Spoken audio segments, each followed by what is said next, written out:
found it. Question of the day, question of the day. Where did I put the scene? This one? There we go. Did I? Yeah, I didn't do that. Alright, perfect. Okay, here we go. Shrek is Love fanfiction? No, I'm not reading that one. I could do some meme stuff to a degree. Not that one, though. Not that one. I couldn't. You have a lot. Look at all these documents you have.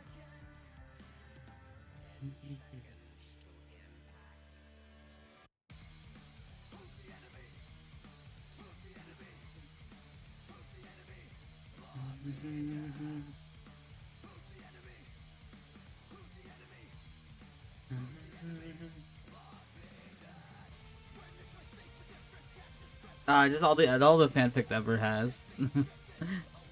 She's got a lot, to say the least. She's got a lot.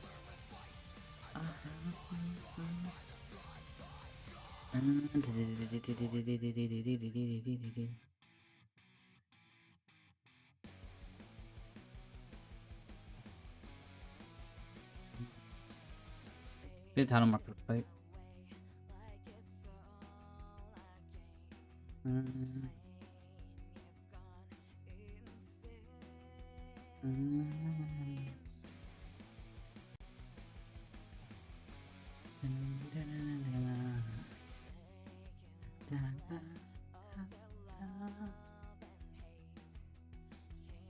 All right. All right.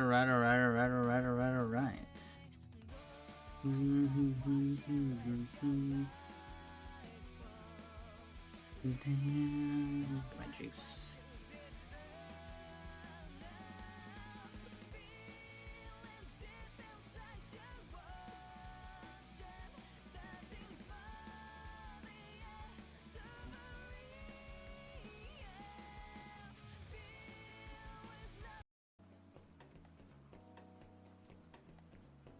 Okay.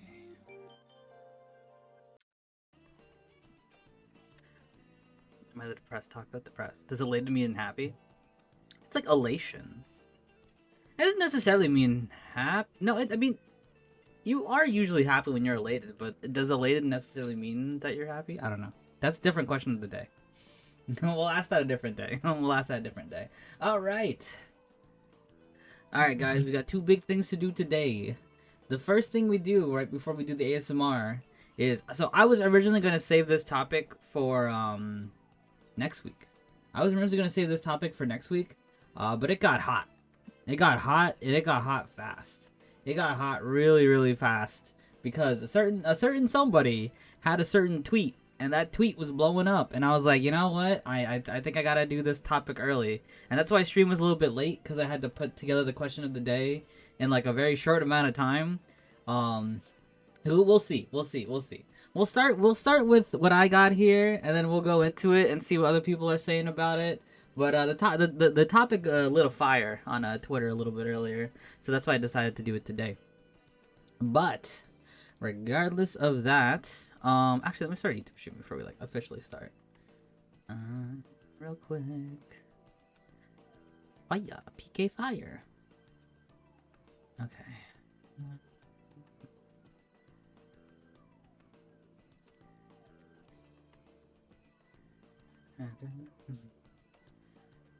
Public. Let's do rail game. Honkai Star 80.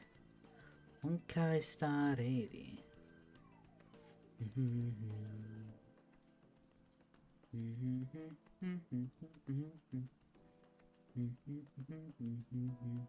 Use a boot hill one for this.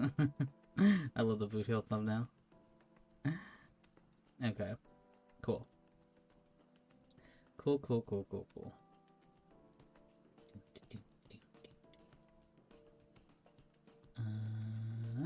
Alright, there we go. Did they release like on details? Yeah. Alright. Alright. Now they got YouTube up and running. Ladies and gentlemen, and everything else, today's question of the day is, does Star Rail have a power creep problem? I think this is our first Star Rail topic. Does Star Rail have a power creep problem? What do you guys think about that? A lot of people have been talking about it. There's been news, there's been talkings, there's been murmurings that Star Rail has a power creep problem. But why is there murmurings? Why are people talking about it? No, yes. I mean, Zila got power crept hard. Overblown, but yes. Okay. Have opinions. Hello, EXO. I see you in the YouTube chat. All right, let's talk about it. Let's figure it out first. Let's figure out if it does. Oh my goodness, you have so many documents. I would say not power creep, but switch of teams. Okay. Let's talk about it, because for me personally, if you want my personal opinion, I'll say yes. But let's go into it. I would say disagree and say no. Power creep is natural in this style of game, essentially required to maintain their income. Okay. On some like Bronya, Sparkle, and Sunday, they have different purposes, but not like Power Crept Hard. They try and make older ones back to the game by adding more supports for them. Okay. The Power Creep's crazy. No isn't it being a problem. I get what you're saying. Yeah. Yes, it exists, but no, it's not a problem. Okay. The last time Zila had a team different, now she's a different team. Okay. Alright. So let's go into it first. So first point that people bring up is that the characters are getting stronger. A lot of you guys mentioned it, and now we're mentioning it here too. Talking about Zila, for example, right? Nobody uses Zila anymore, much anymore. She's not as good anymore. Back in the day, she was like crazy. First character in the official banner, she was going stupid mode. Everybody wanted her. Everybody pulled for her. Zila was crazy back in the day, right? Zila was crazy back in the day, but not so much anymore. Jing Liu was kind of the next character that people were just like, yo, this character is crazy. This character is insane, doing so much damage and things like that. And then that changed again to Acheron, right? Acheron is crazy. Acheron is doing insane damage. Oh my goodness, Acheron, I can't believe it. And then it changed to Firefly. And it was like, oh my goodness, Firefly is insane. She's doing so much damage. This is like the team to build. This is like the team to make. Like, we're going Firefly crazy, right? Is the same thing going to happen with Angela, right? Like, at the bare minimum, characters are definitely, like, increasing in power, right? They're increasing in power. They're increasing how effective they are. Is that going to continue? Is that going to keep happening? I don't know. But there definitely is a steady increase or whatever it is. Well, I still call it Angela because it's funny. Also, I haven't heard it in game yet. But is this going to happen again, right? Is this a pattern that is going to keep continuing into Amphorius? Is it? Yes, no. Version 3? Maybe, probably. I'm using Dan. Dan is also an example, right? Dan, I think around with like Jing Liu was out, like Dan was going crazy. 5-star Daniel. And then to these days, you don't really see him anymore. These days, you don't really see him anymore, especially without any constellations. And the HP is getting higher too. We got some data graphs here. I know some of these are a little bit hard to see. But here we have, and it's full funny. So a year ago, the bug boss was out, actually. Fun fact. A year ago, the bug boss was out from pretty much, December around last year to around January. And this is the HP it had. We have 583,000. Let me zoom it up a little bit for y'all so you guys can see it a bit better. So it was 583,000. Today, a year later, look at this difference. It is now 1,675,957.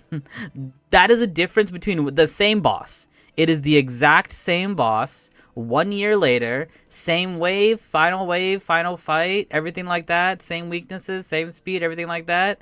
And it's an increase.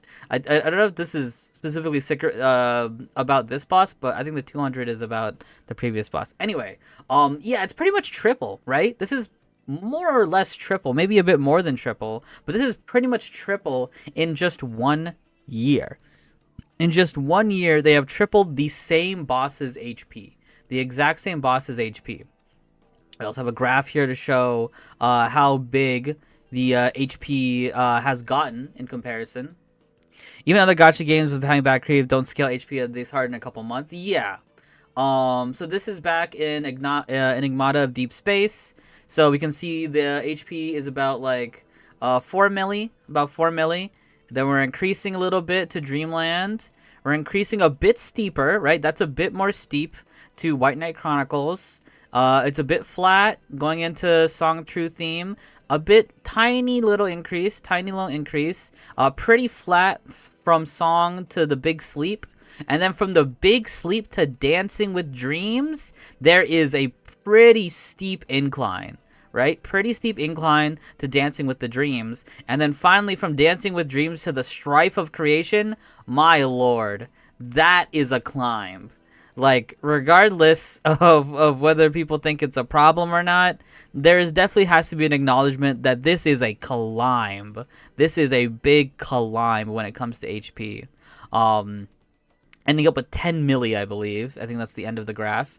Yeah, about 10 milli, starting from 4 milli all the way to 10 milli, which is pretty crazy. Pretty crazy there. So the HP is getting higher. The characters are getting stronger. The HP is getting higher, right? So this is definitely a pattern. There's definitely the things going on here. Oh my goodness, this graph is just not.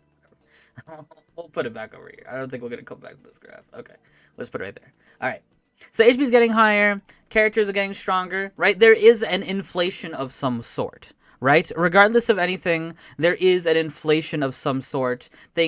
Characters are, well, HP is getting higher. Is HP getting higher because the characters are getting stronger, or are the characters getting stronger because the HP is getting higher? Maybe a little bit of column A, maybe a little bit of column B. Maybe they need to increase the HP of these enemies to justify putting out these other characters. But why would people go for other characters if they already have good characters they played before? Why would people want to go for Acheron if she's not going to be as strong as Zila or Jingliu, some people might say, right? Why do we need to, like, why would a player go for Firefly if they already had an insane Acheron, you know? Maybe that's the reason they're increasing these HP values. Maybe that's the reason these characters are steadily getting stronger and stronger and stronger. Potentially, maybe. I don't know. Let's keep going. Next point. Before 2.0, there weren't really truly archetypes of characters. Characters were more so organized by the type of damage, or what I guess they call it. What did they call it? Class? I forget what they call it, but pads. There you go, pads. Before they were defined by their pads, right? Like you had erudition, hitting the groups of enemies. Destruction was sometimes blast formation, but they're like tanky DPSs. Hunt was single target, things like that. That's kind of how they defined it before. Even then, it didn't quite work out. It was almost like they were fumbling a little bit, and things were like. It was more like character to character. That's how they're good on. But now in these days, we have purely defined archetypes. These are 4 examples of archetypes they have in Star Rail. We have ultimate focus characters. That would be characters like Argenti and Acheron. We have DOT focus characters. That would be obviously characters like Black Swan, characters like Kafka. We have follow-up attackers. Fei Xiao is a great example of a follow-up attacker. We got Jing Liu. Quite a bit of follow. And we have Robin to specifically buff follow-up attackers. And of course we have Break, right? Break, we have Boot Hill. Break, we have Firefly. Most recently we got Fugue to help out with Break, and honestly Fugue in her own is a really good Break DPS on her own. But now we have, you know, purely defined archetypes, but we really didn't have archetypes before. While I think this is a good thing overall, and I'm not sure how other people think this is a good thing or a bad thing. Personally, for me, I think overall having hard defined archetypes that isn't just pads, and then it's more like, oh, this is the character's game plan and what they're doing. I think that's a good thing. Let's see what you guys saying. Break the plague of this game. Let's see. But MOC, Abyssal Shadow, Pure Fiction buffs balance it out though, so it's okay. Ooh, I should have had that as a, that's actually a really good slide. That's a really good slide to have. I might make that slide later, but I actually do agree that's a really good point about, like, oh, the buffs kind of balance things out with some, you know, examples. Actually, let me, I'll do that in the background while we go through these points. But that's actually a really, really good point, and a point specifically people will bring up a lot. But let's keep going. Somebody else put a comment here. If you look at the specific reasons why Zila's falling off, it's because her kit relies on Resurgence to really maximize her DPS per turn. Currently, she can no longer achieve this. Off-skill usage means her DPS falls off significantly from skills basics due to not getting Resurgence. But also, she's no longer getting energy as fast because she's no longer doubling up on turns. Right, so what's the solution to that, right? Is the solution... well, sucks to suck, no longer can you play Zila anymore because her functions aren't really working with the current game's climate? Or is the solution instead, let's put her into one of these archetypes which have already been proven to work, and make her work in these archetypes, right? Because we'll go into it a little bit later, but they've done that for certain other older characters. A certain somebody, a certain someone people are familiar with. They have done that to many times in the past. But that's a good point too. That is a good point too. Sometimes characters' kits, especially those in 1.0, they don't equal out to the modern archetypes anymore, or the modern characters anymore. That's a really good point. But let's keep going. Let's keep going. What emoji so put on tight? What? But yeah, some archetypes definitely get more love than others. Oh, where did this slide go? Oh, that's weird. It's out of order. Okay. There we go. There we go. Sorry about that. That one was out of order. Anyway, some archetypes get more love than others. So here we have the 3.0 character list. I got the 3.0 character list for y'all. Very broadly, I tried to organize them into the different archetypes, right? And of course, you could say that maybe there's some more, but we got Black Swan, right? Black Swan goes into DOT, right? Sparkle, I would say Sparkle maybe a little bit more generic. I don't know if you would specifically fit her into one of these. Buffers are a bit more different. If you wanted to put like a generic one, whatever. Sparkle would go into the generic one, but I didn't put her into any one of these. Acheron, you got with the ultimates. Adventurine, also kind of a generic, but also kind of follow-up. I don't remember if I put him into one of them, but yeah, you got Adventurine. Robin, she is generic, but she does specifically buff follow-up by a lot, so I would count that as follow-up. Boot Hill, of course, going towards break. Firefly going towards break right after Boot Hill, by the way. Boot Hill and Firefly both going towards break immediately right after each other. Jade kind of in the follow-up. I included her in the follow-up just because that's a big part of her kit. Yun Li I also put in the follow-up because that's a big part of her kit. Zhao Cho I counted as ultimate because he is an ultimate buffer and an Acheron buffer, but he does buff ultimates as well. Fei Xiao, of course, follow-up. I don't think anybody's arguing that. Ling Sha I put towards break. Rappa I put towards break. Again, another back-to-back. Ling Sha into Rappa, both break focused characters. Doing with Sunday. I didn't put Sunday anywhere specifically because he could potentially be a new archetype, right? Maybe they're going to make a brand new archetype coming out, the Summoner archetype. We'll talk about that a little bit later. And then we have ending off with Fugue, which is another break character, right?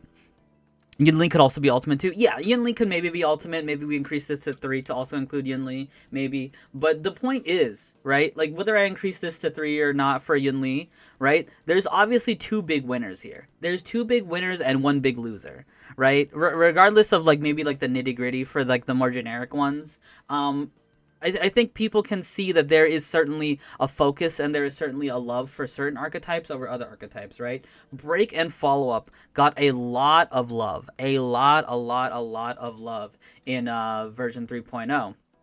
And that's kind of like the problem people are having, right? Is that, okay, you make these fully fleshed out archetypes, but why is only 2 of them getting love? Right? Why is only break getting love? Why is only follow-up getting love? Where's the DOT love? You started DOT with Black Swan, and you kicked it to the curb for the other versions, right? I think that's a justifiable complaint that people are going to have, especially when you purely define DOT as like a path people can go down. Same thing with Ultimate. Acheron is holding Ultimate kind of on her back. Argenti as well. I think Argenti was in the previous version, so I didn't count him on this one. Argenti as well, but like that's a Argenti, Acheron, Jingliu, and then like maybe Yun Li. You can argue maybe Yun Li, but it's like that they could they at least have a modicum of love. But how come they don't get as much love as like follow up? How come they don't get as much as break? I think it's a genuinely good question to ask. Super was saying here. This really kills the desire and motivation to keep playing. This is why I quit Star Rail. I think that's what's going to kill the entire genre completely. I can see that. The Powercreep is like for every single character.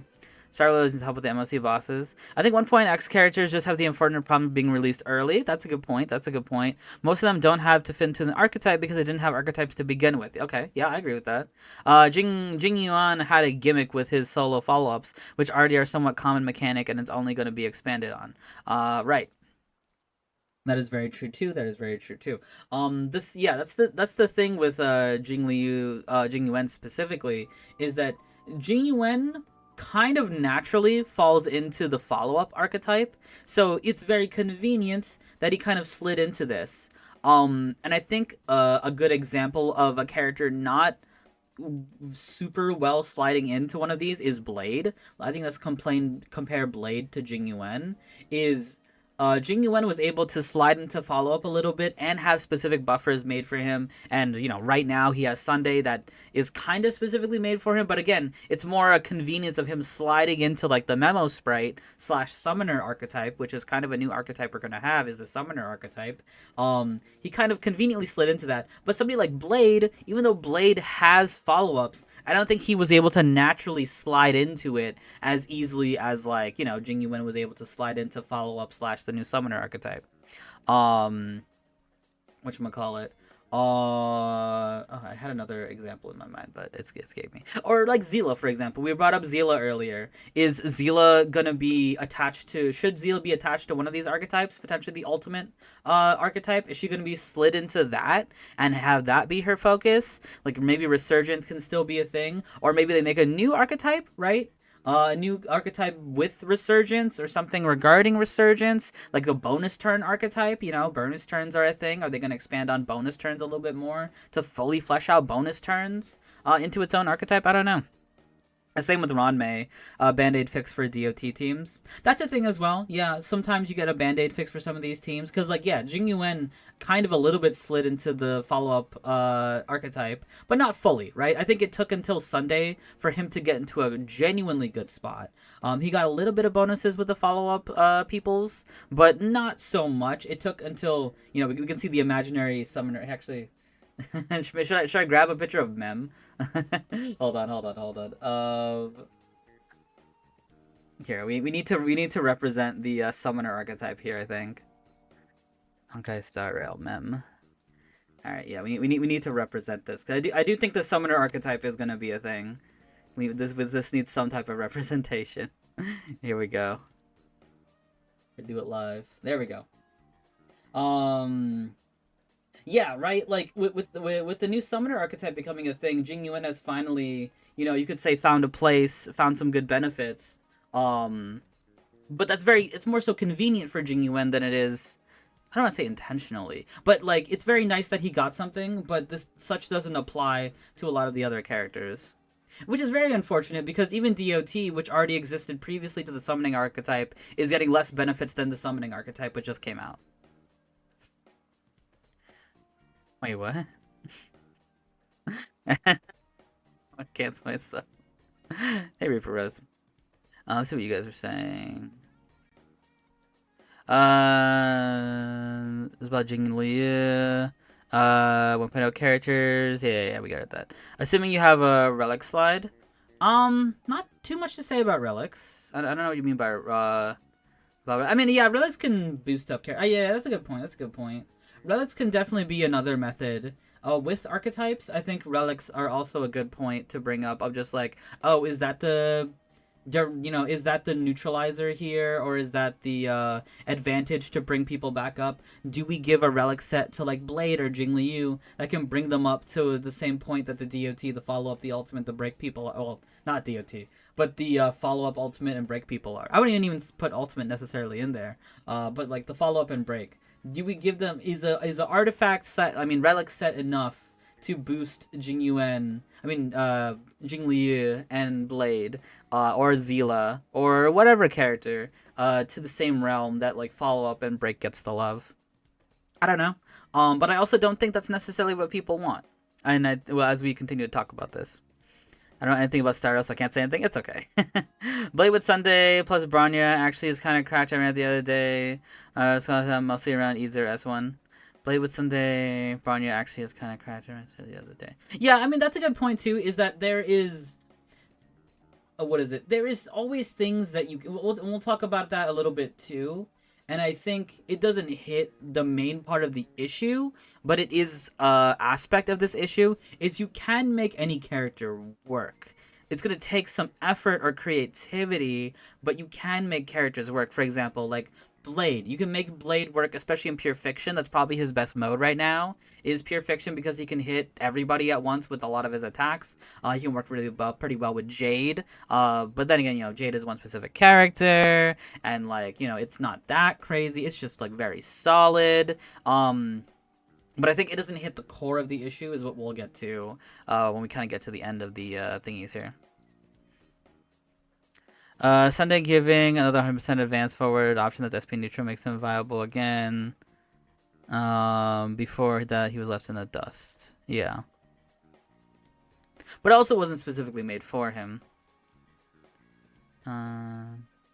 Blade kind of made... Jake kind of made Blade kind of monster. Yeah, pure fiction. Blade and Jingliu was the team's attempt at making side grades for hyper carries, and then gave up and released Acheron. Could be. Yeah, could be. Oh, yeah, and this is a really good point, too.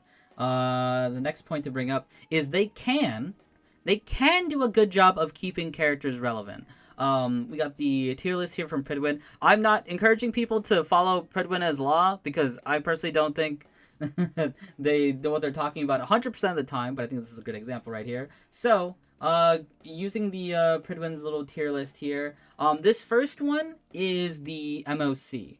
As you can see here, Herta is ranked as tier 5 in the MOC. But if you look at the other side, this is pure fiction. We got in Apex characters, we have Herta. So there's a big variance and a big difference here. But I think the important thing to factor in is that in the creation of pure fiction, they were able to give something to characters who didn't really have anything before. Right? It's not exactly the issue we're talking about today, but I think this does kind of relate, at least to a little bit, to the issue we're talking about, where people feel like they have these characters that are not as good as other characters because they're not as strong, not as useful, etc., etc., etc. You can correlate that a little bit to Herta before pure fiction, where it's just like, well, Herta's not really that good of a character. There's not really anywhere to use Herta. There's a lot better characters than Herta, but now they made a whole nother mode where Herta can shine. And I think that is, you know, a little bit of what we're talking about here, is that people want their characters to shine. Whether they want their characters to shine in a specific area is like, you know, that can be kind of a very, yeah, we don't want to talk about Arlen. Arlen's a different question. Whether they want their characters to shine in a specific area or not, that's a whole different argument. But I think the key takeaway here is that Star Rail has done things before where they've made characters shine before, right? I think Pure Fiction's creation is a good example for Herta and Himiko. I think another good example is, like, you know, if you want to say, like, oh, Sunday was made to boost up Jing Yuan, that can be another example. They have done things before, and they can do things to keep characters relevant. They can do this. They do have the ability to do this. And I think right here we're going to bring up the point that somebody made in chat.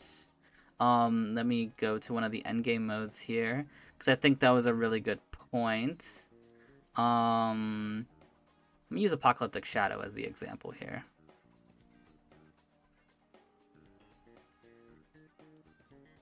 I think Apocalyptic Shadow was a pretty big blunder. It should have been the Hunt revival with big single target bosses, but then they didn't. I agree with that. I definitely see the point that you make with that one. For sure. Yeah, you're honestly 100% right. Is that if Abyssal Shadow was the Hunt version of, like, Pure Fiction, I think that would have worked really well for Hunt characters. But it wasn't. It isn't necessarily that. It is bosses with, like, you know, remixed attacks and things like that, but not in the way that you think or want. Here we go. Let me duplicate this.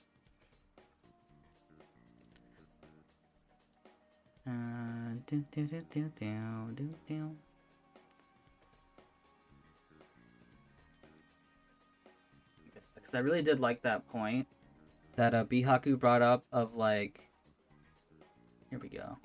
You got the buffs here.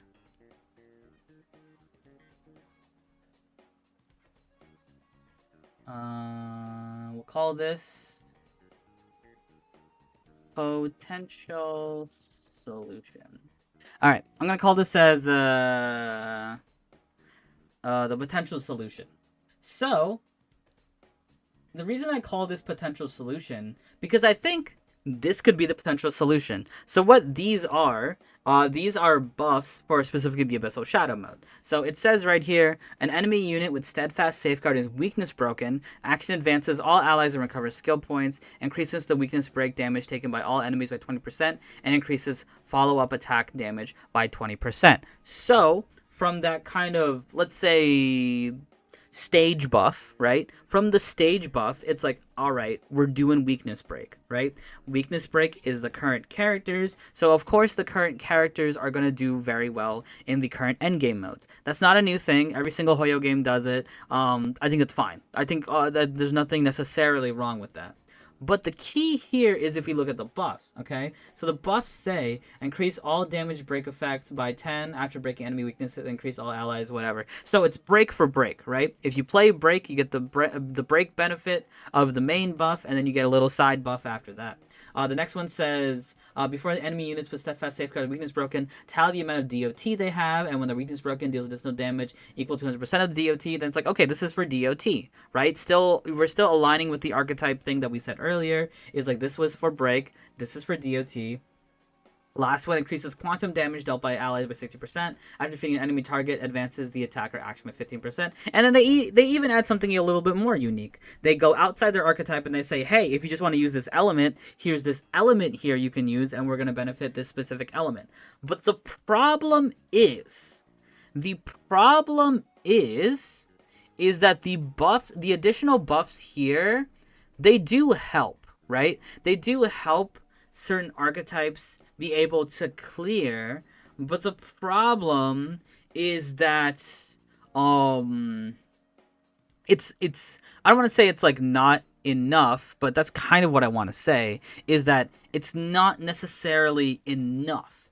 In my opinion, what these optional buffs should do is like, okay, this is the strategy you can follow to kind of keep up, or not keep up, but at least somewhat keep up with the current banner characters. I actually do think, whether this hot take or not, I do think it should be that the current banner characters should have the easiest time.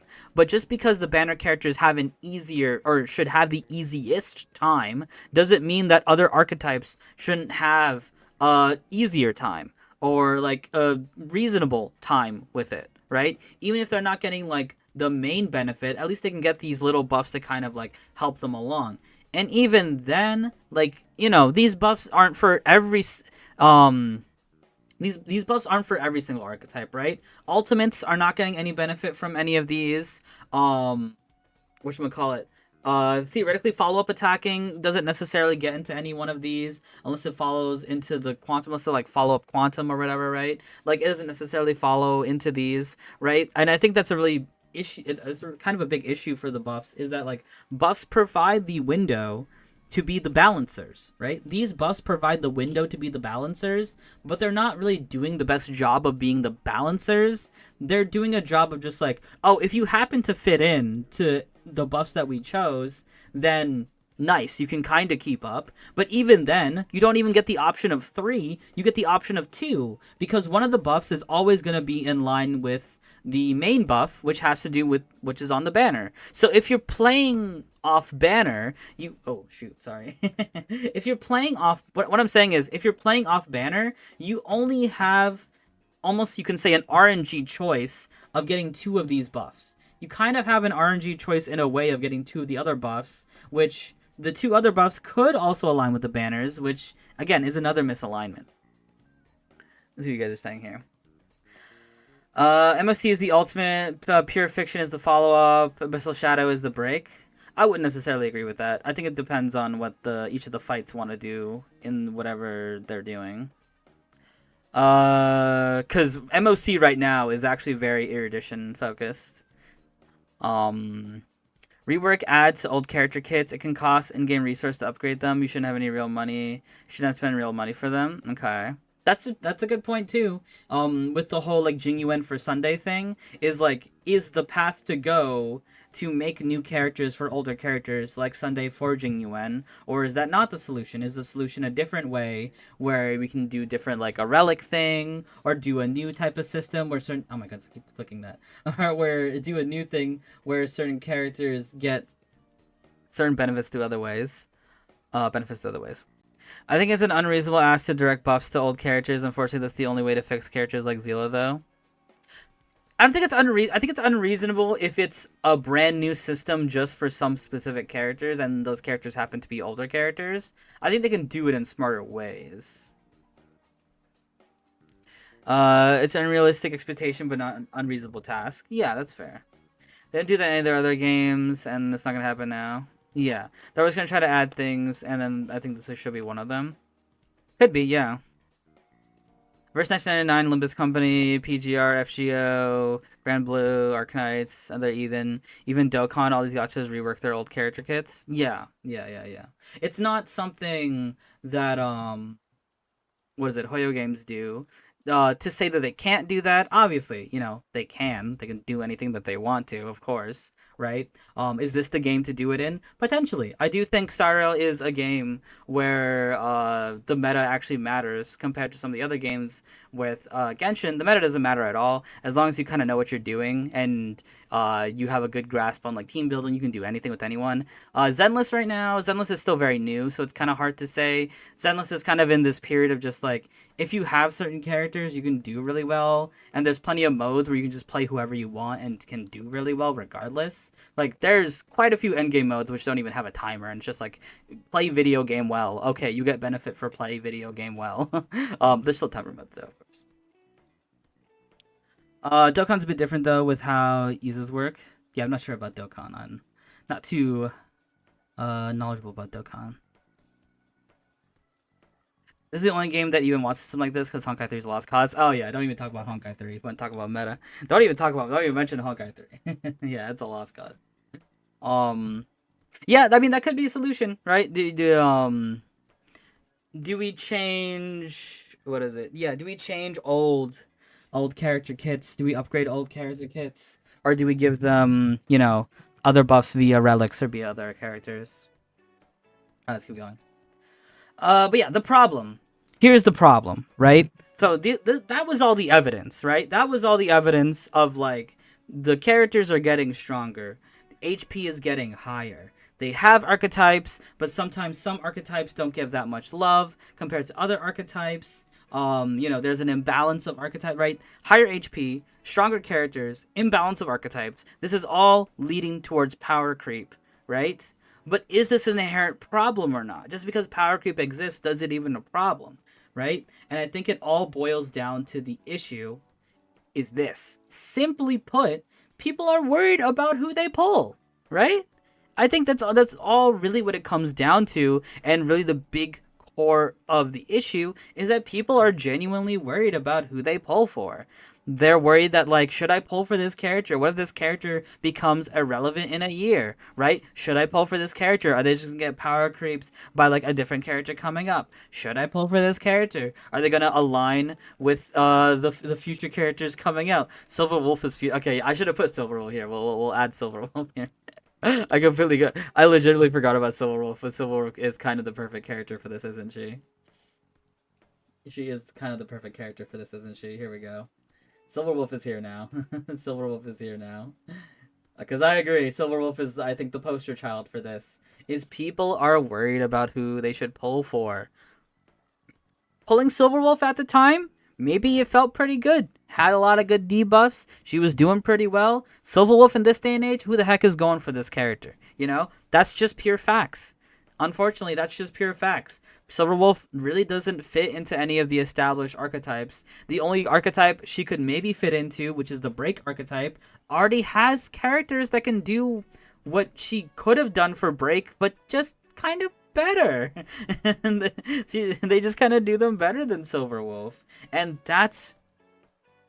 But she was amazing for Zila, right? Yeah, she was amazing for Zila. She was amazing, right? That's the big problem, is that people are worried about who they pull for. People want to pull for their favorites. People want to pull for who they want to pull for. People want the characters that they choose to be strong and to be relevant.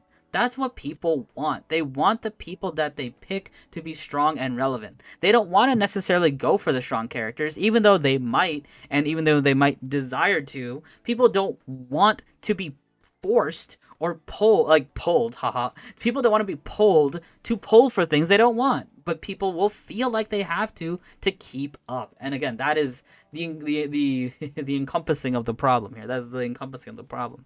The most tatted character for it to become the most obsolete. Yeah. And of course, another problem is, will the pattern continue? Right? Um, is do we have routes where things can be solved, or will this continue? Summoner is coming up. Memo sprites are coming up. Remembrance is coming up. Especially after seeing what Sunday can do, what Sunday is capable of, and even seeing what the Remembrance Trailblazer can do. It feels like they're making another archetype, potentially, instead of working on the other ones. You know?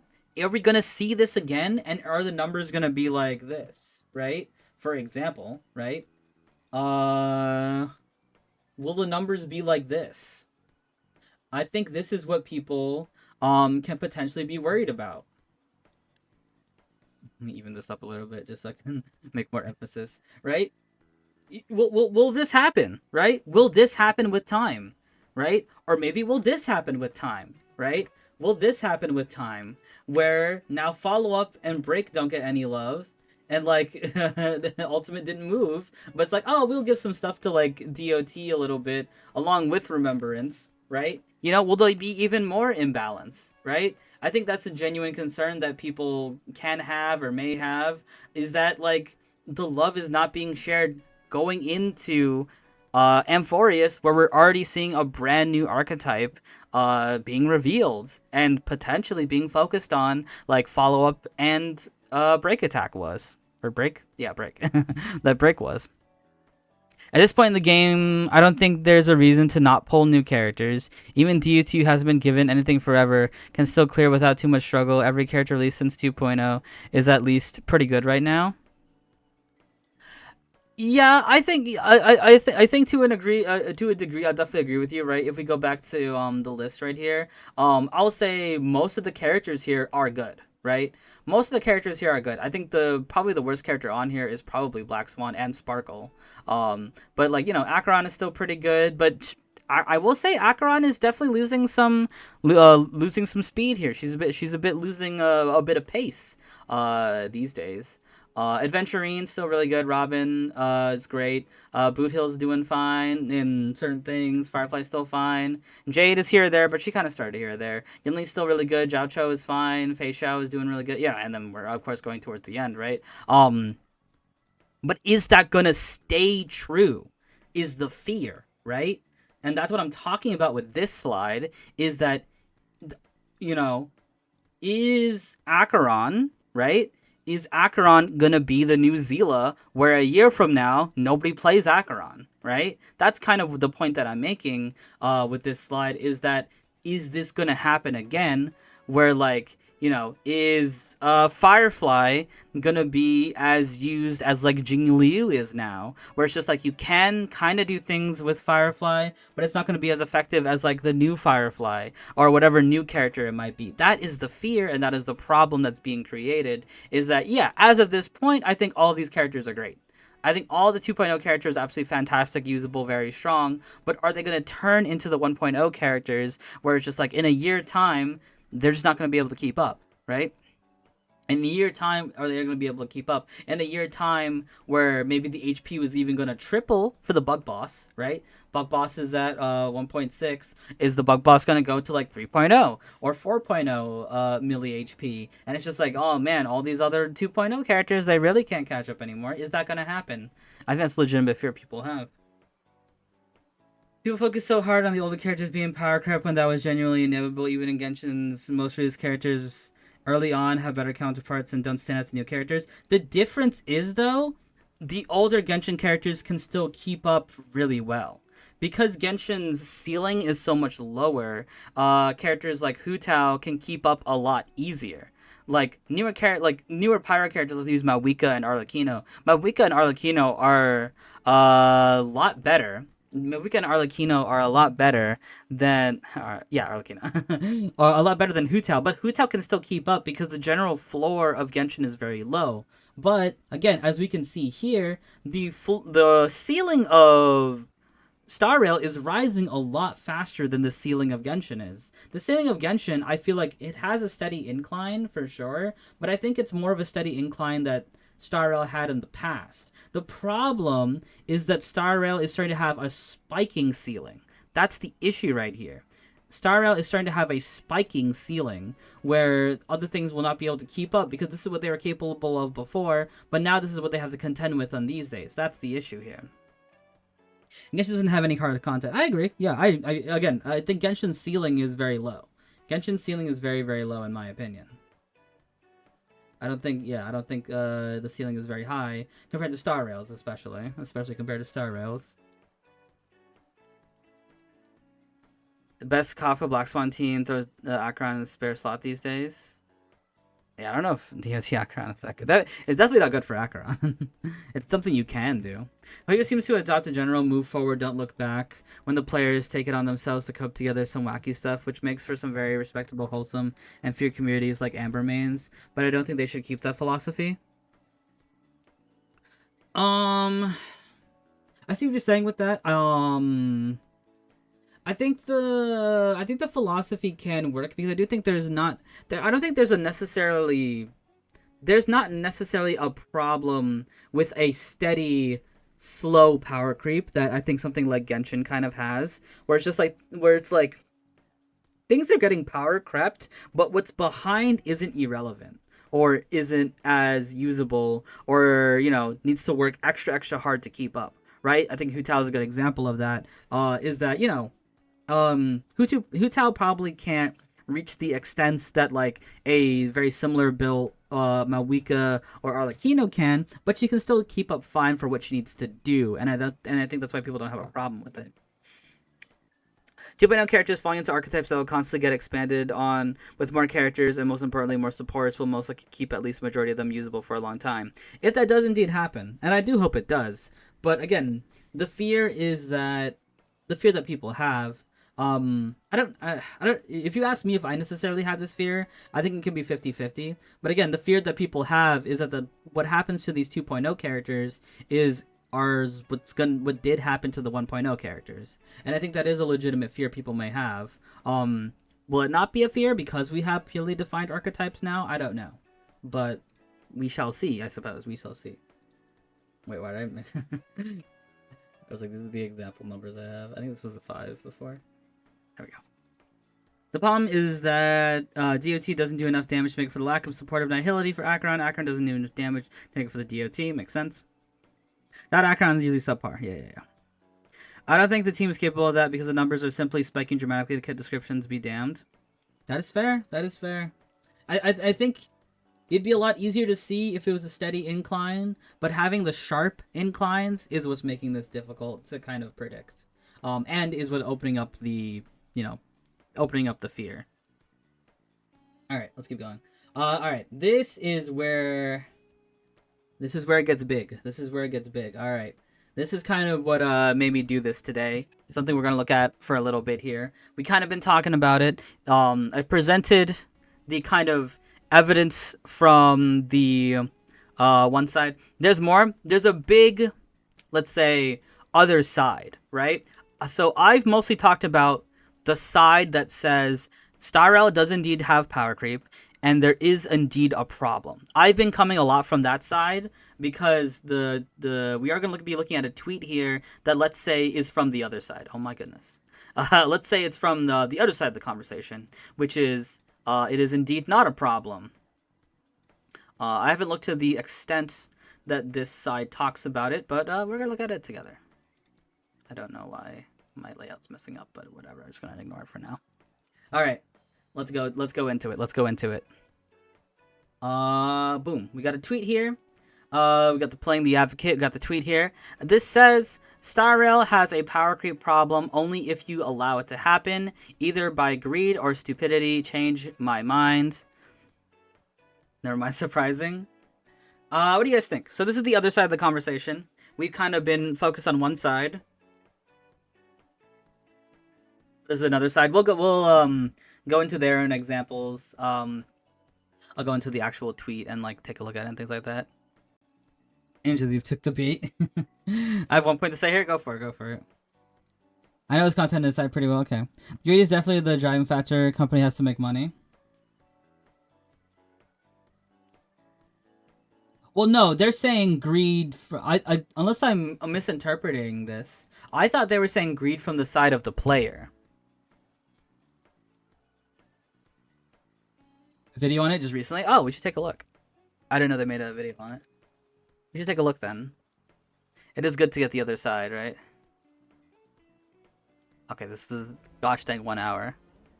I'm not gonna look at the whole. We're not gonna watch the whole thing, but we can look at highlights. Yeah, let's see if we can try to find some highlights here. Let's see if we can try to find some highlights here. I ain't watching this whole gosh dang thing, but we'll see if we can try to find highlights. Screw that. Yeah, we're not watching the whole thing. There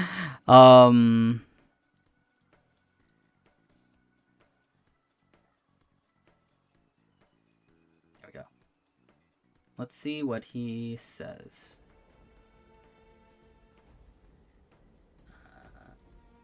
Speed.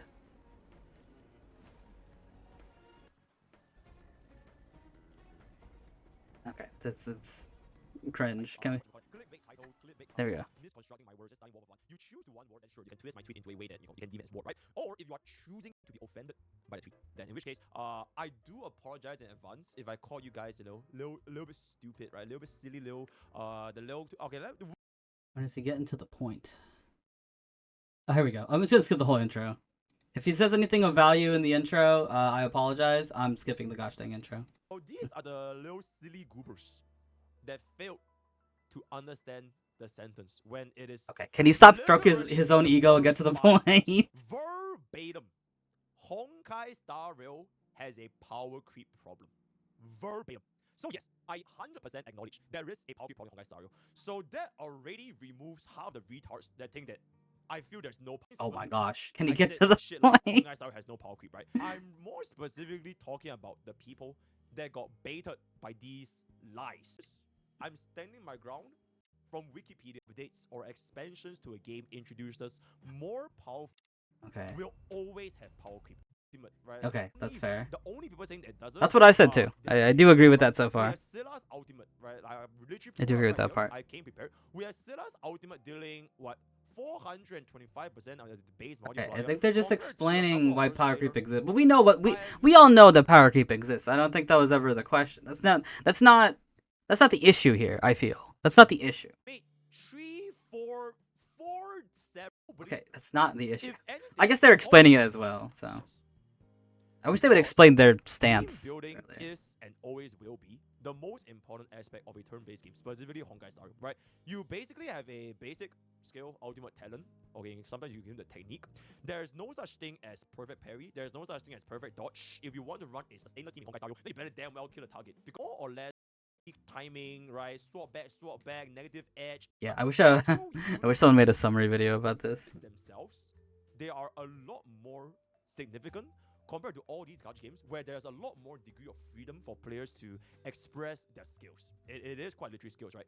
And for the input within the endgame content, like or whatever, it doesn't matter as much as team building. Yes, it matters sometimes you see people just run it down and PvP or whatever, but it matters less compared to the casuals. Sorry, compared to team building. Which is why casuals, they love Super Rig. They love Firefly, they love Super Rig because you press the fun button and the team just plays by itself, right? But that's a completely different point. My basic gist is you cannot outskill and dodge an incoming attack, right? You can't animation cancel to increase your DPS. And every single unit will have a more impact compared to all these other games. If a unit has a stronger multiplier, right? If they have a stronger multiplier, if they have more synergy because of their kit, if they characters make more impact due to stronger multiplier synergies. Yeah. Team as a whole, I still don't. Where's the point here? I still don't see the point. Because unless maybe they didn't get the problem, but I feel like they're not really addressing the issue here. I don't think the issue here is whether or not power creep exists. At least so far. I'm not judging the whole video yet. But it feels like they're arguing for like, oh, power creep does exist and they agree power creep does exist. But that's not the inherent problem that people are talking about. I agree that Honkai Star Rail power creep exists, right? This is not a riddle. This is not solve this puzzle. This is quite literally verbatim exactly what I said, right? There's nothing. Yeah, I think everybody agrees with that. Within the first, not the first 4 words, it is a little bit ridiculous. So now with that out of the way, if you still think that I said something that should have skipped the whole first section. We can move on, right? But I think at this point, I should have skipped the whole first section. People that doesn't know what the hell I'm saying. The second point And this is the one that is supposed to be more thought-provoking, right? Specifically, I want this to encourage discussion, try to change my mind. Honkai Star Rail has a power creep problem only if you allow it to happen. Okay. By greed There we go. Okay, this is the part I actually cared about. Now, Okay, here we go. Let me see what they're saying with this part. English, as an Eastern CC, I'm advocating now. This allow it to happen is not referring to allowing power creep to happen. It's allowing the problem of power creep to your account. Power creep is going to happen regardless, right? What all it takes for developers is just release a big hurdle at fucking 900% multiple. Allowing the power creep of power creep. Okay, here we go. Here we go. Here we go. Here we go. Here we go. You can't let power creep happen because that's on this. But whether or not it's a problem on your account, now that's something that you allow to happen. And no, it is not by swiping. It is not that you solve this problem with the power of wallet, right? Because if this was the case, there wouldn't be a single free-to-play player left playing Honkai Star Rail. There wouldn't be a single free-to-play player left that can clear all 3 endgame content with 3 stars for everything for the past, I think it's probably 16 patches, right? And yet, we still consistently see these free-to-play accounts, different free-to-play accounts, getting full star clears, sometimes even going for 0 cycles. So why? Yeah, I mean, again, but I get what they're saying, but that's not the problem people are talking about. The problem, yeah, I don't. The problem is enemies' HP with getting higher and the units getting stronger. Yeah, they're hitting a different aspect of this. It's like I agree with them, but they're not hitting the core issue. They're hitting like a symptom, right? The issue isn't that people aren't being able to clear. People know how to. Okay, here's the thing. I'm trying to like think of the way to like say this. If you and I mean I'm kind of spoiling it a bit about what I said about this. Okay. I think we had to spoil it a bit because what he's saying in the video is very, very is echoed by the quote tweet that I made. Where is it? Here we go. The issue is that Honkai Star Rail has defined archetypes, but some archetypes get help before others. If you're playing with gameplay only, Star Rail's power creep isn't an issue. Here we go. So, I think they're just not thinking about this. If you're playing with gameplay only, power creep isn't really an issue. I agree with this. This is a true fact, and I think most people do know this. Most people are at least somewhat cognizant of what the good characters are and what the good characters to go for are. The issue is that people don't want to be left. People don't want their characters to be left behind in the dust because they're not solely focused on gameplay, like hard gameplay, that to a point that power creep won't affect them. Again, going back to the Hu Tao thing, if you play the Hu Tao team you played in version 1 right now, that team is still pretty good. They're not gonna be as good as the best teams in Genshin now, but they're still gonna be pretty good. And you know, you can supplement that with little tiny things to increase them higher and higher and higher and higher, right? But at a base level, you know, Hu Tao with Shinkyu with the Nanemo, that's still gonna do pretty decently. The problem is that the equivalent in Star Rail isn't doing decently. It's like very, very behind. And that's what the issue is. And I don't think they're really acknowledging that. I think they're hitting this from an angle that nobody really cares about. Like, not that nobody cares, but like it's not. This is not the biggest problem. Is it a problem?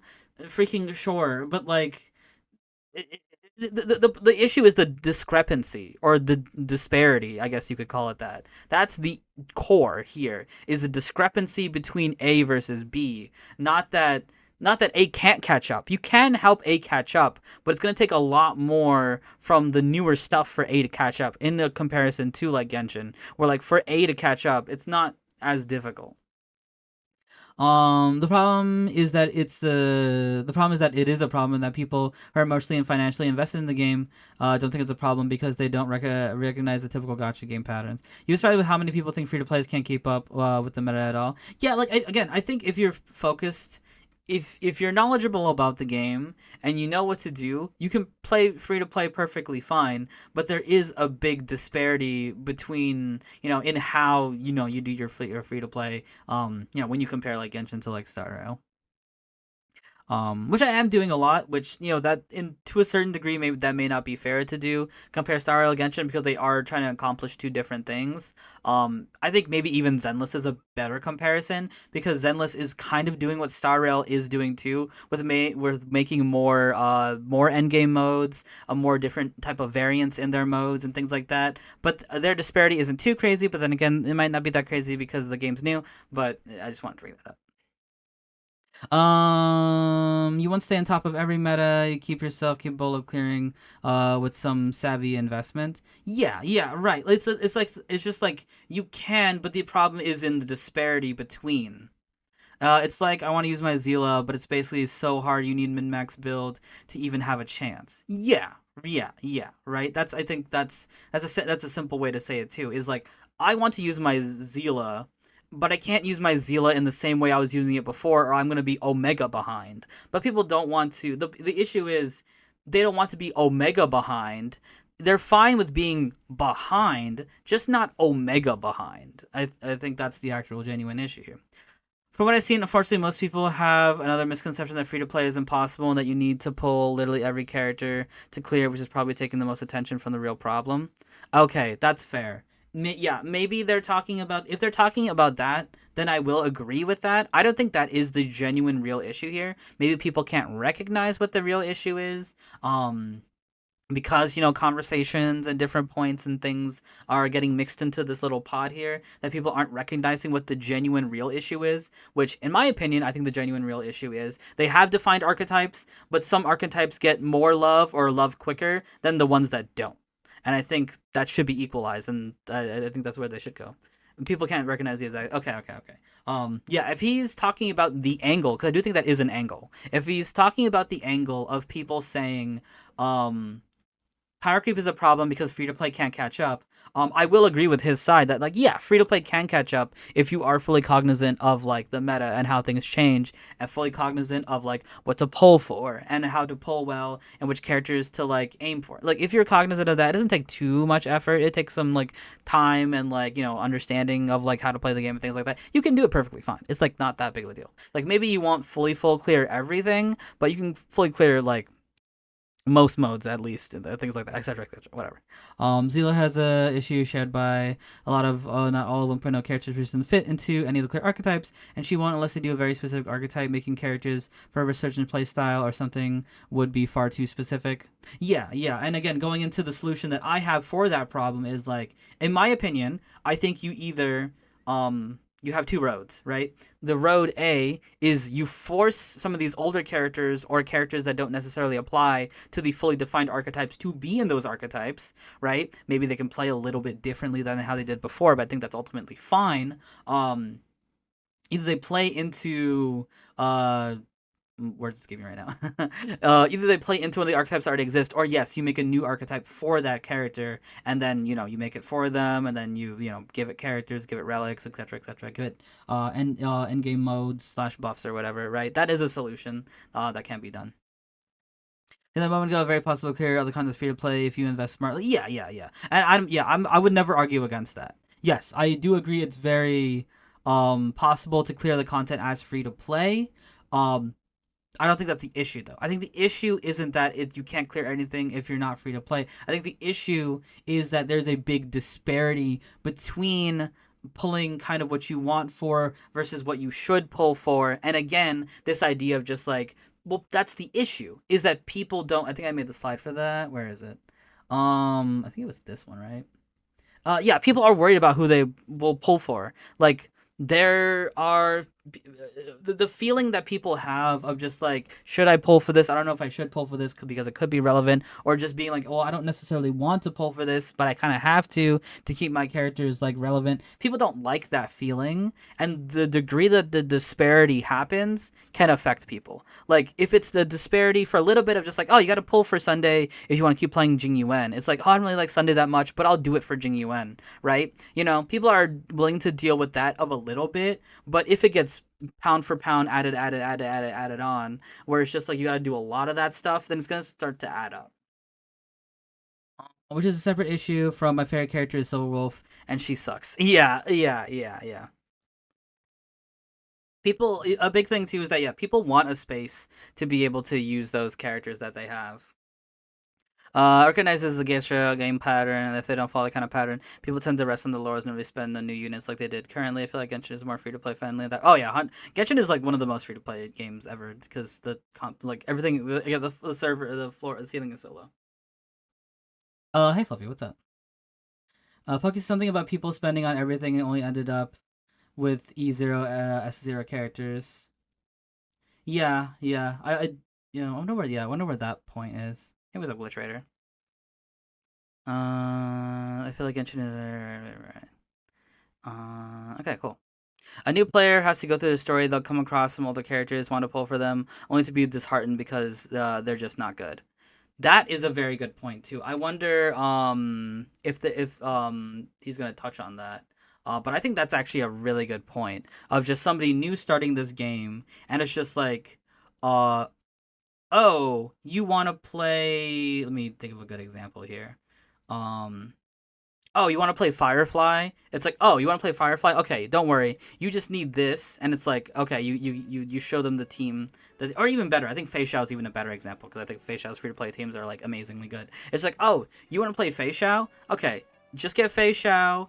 She's great. Here's some good options for the Fei Xiao, and it's like if you want to make her better, here's some stuff to make her better. And it's like, okay, sweet, awesome. And then somebody else comes down the line. It's just like, I want to play Zila or I want to play Jing Liu, and it's like, okay, this is what you need to play Jing Liu or Azila, like, early on. It's just like, oh, that's not gonna be as good as, like, an early on for, like, Fei Shan. It's like, okay, and you need this, and you need to get this, and make sure you get this, and make sure you get this, but that's not out yet. That's not gonna be here for a couple months. Make sure you get this, and then make sure you get that. It's just like, there's a lot more leaps and hurdles and jumps you gotta go through with a character that's unsupported versus a character that is supported very well. And again, it's the disparity, right? I think the disparity is the really genuine true problem here, is the gap between what's really good and what's not as good. It's just way too big of a gap. I think the gap is the problem. Any way they can shorten the gap, like, again, a good example is Jing Yuan. Anywhere that they can shorten the gap, could be really beneficial, because like Jing Yuan before Sunday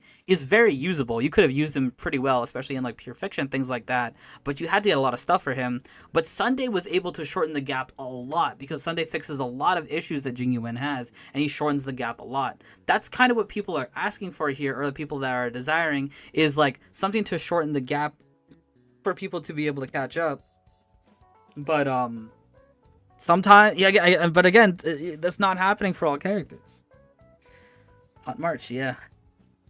Also, if I had to take a guess why he did that point beforehand, is to say that power creep of some kind is bound to happen with a game like this. Is natural. Yeah. Of course. Um, just wish he made his like actual point a bit earlier. That shouldn't be to this extent. Yes, extent, right? Extent, disparity, gap. Those are the key words that I think he's not specifically hitting right here. The issue isn't in its existence. The issue isn't in its existence. The issue is in the extent that it happens. It's the gap. It's the disparity between the characters. Not the existence, the gap, disparity, or extent. That's the issue. That's the problem. I wonder if they'll touch on that, but Does anyone want to make a guess? I don't know. I'll be honest, right? This point, like I mentioned at the start of the video, I definitely phrased it a little bit more provocatively, right? As pointed out by Fort Master, I had a comment yesterday, as well as even, I think Zajev retweeted me as well. Let me try to find Zajev. Yeah, this is quite literally like an Avengers level trick. I have combined and caught together the entirety of like across Honky Star, now even Zajev. Okay, he's kind of glazing himself. Like, calm down, buddy. Jeff is like, Calm oh, down, man. buddy. Said Calm just like down, how buddy. This is probably intentionally abrasive language to bait engagement. It is kind of an interesting take. So like this, both Fort and Zajev, they're right. I definitely Personally, the best obstacle I experienced with this, Sarah. Man, I don't know if I should keep watching this video or just look at the quote retweets. I just wish this was structured a little bit better. It's kind of a yapping session, which is fine. I guess I was expecting something a little bit more structured, I suppose. Just because I don't want to watch an hour and a half video. Yeah, it's fine if it's his thing. I'm not saying that. I'm not saying that that's a bad thing. It's just that I don't want to sit here and watch an hour and a half video when we have other things to do. I just don't want to sit here and watch. And yeah, maybe we'll save this. Let's just look at the quote. Let's look at the tweets and the quote retweets. Maybe we'll come back to that video for like a react or something, so I can go a little bit more in depth with that video. Yeah, I that just wasn't what I was expecting. Again, it's fine if it's his thing. Just yeah, I was thinking it'd be a little bit more structured. But it's okay. Okay, let's look at the tweets here. Because I do want to kind of wrap this up because we have other things we gotta do. I can make up an interesting point around this. Oh yeah, go for it. I will look at this tweet though. Let's see the quotes. I think the quotes are gonna be the interesting thing to look at here. There's no power creep. Either by greed or stupidity. Yeah, I'm not sure what the greed or stupidity is talking about. Again, might have to go back to actually watch the video. Um, Calling the people that like do that is stupidity. I don't know if that's the move. I mean, again, it's a bait post because Twitter is stupid, but whatever. I want constructive criticism. Reply sentence. Assembly skill issue. Yeah. Has a Powercreep problem? You can't just do not allow it to happen. Just briefly ranted about this on Highlight because I was frustrated with the MOC 12. HP inflation is a direct proportion to my blood pressure. I'll tell you something that I've noticed. Either that you get to clear in one go, you just don't, be it MOC or endgame. Either you can experiment with the most wacky team comps and how those would work, or you just need to brute force it to go stainless. I'm exaggerating. I hope it was Nietzsche's Ollivander. Okay. You're a whale. It's kind of funny. And then they made another tweet. MOC is so bad, the enemies have way too much HP. I can't pull every 5-star every patch. I play that almost every unit with Lycone and multiple Eidolons that never struggles in the MOC. I think. Okay, let me focus on this one for a tiny bit. Because I do think not exactly what they are saying, but kind of like the essence of what they're saying is an important thing right here. This isn't like reverberated throughout every free-to-play player, but it is a key factor in being free-to-play, is that free-to-play in Star Rail is a lot more stringent, right? It's a lot more stringent than some of the other games. Again, about disparity. It's about extent. It's about gap. It's not that free-to-play players can't. It's that what a free-to-play player needs to do is a lot bigger of a knowledge check, and it's like a lot more specific what you need to go for, what you need to aim for, what characters you do need to pick up. Especially when it's characters or things that people don't necessarily want to pick up. Maybe some people don't want to pick these characters up to be able to stay relevant, but they kind of have to, and that's the kind of issue. Is that is just like free-to-play players are only going to go for some specific things because they have to dedicate themselves to a specific 5-star that, like, you know, that's their waifu or that's their husbando and that's the character that they want to go for. And it's just like, well, if you want to make that character relevant, you also have to go for these other things or this other character, and they might not be able to have the luxury for that if they don't have the knowledge or if they don't have the readiness for that.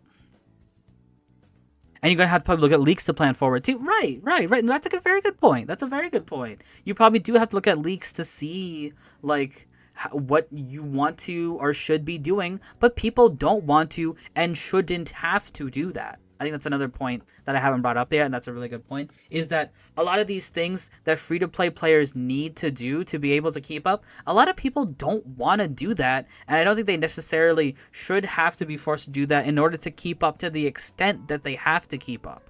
Again, the problem isn't the existence, the problem is the gap, the disparity, the fact that this happens to, you know, in a different level, right? Yeah, just keep with the gap, right? The problem is the gap or the disparity or the extent that this happens. First, our options are sorely lacking compared to Genshin's as well. That's also a very good point. I think the only one or the only ones that can kind of do very well is like March Hunt for Feisha, right? Actually, that's a really good point. I think I'm even gonna make that a slide here actually, because I think that's actually a fantastic point. Is that, and I think it goes into, we'll make it a bouncing off point for this one. And we're gonna say Fei Xiao. And I think we'll maybe come back to the Pokey thing in later, because I think it was a lot more unstructured than I realized. I thought it was gonna be a lot more structured, but if they're the type of person to do like yap sessions, that's fine. Okay, here we go. We're gonna do that, and then we're gonna do, what's her name again? Topaz. I think this is a beautiful example. This is absolutely a beautiful example of the point I'm kind of making here. Of them doing it in a good way, by the way. This is a perfect example of them doing it the correct way. Okay, here we go. Then we have March.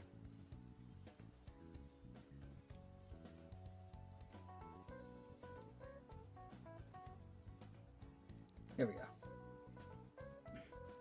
Do I have a better...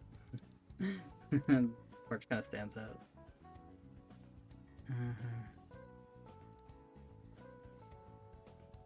Is there not like a good one here?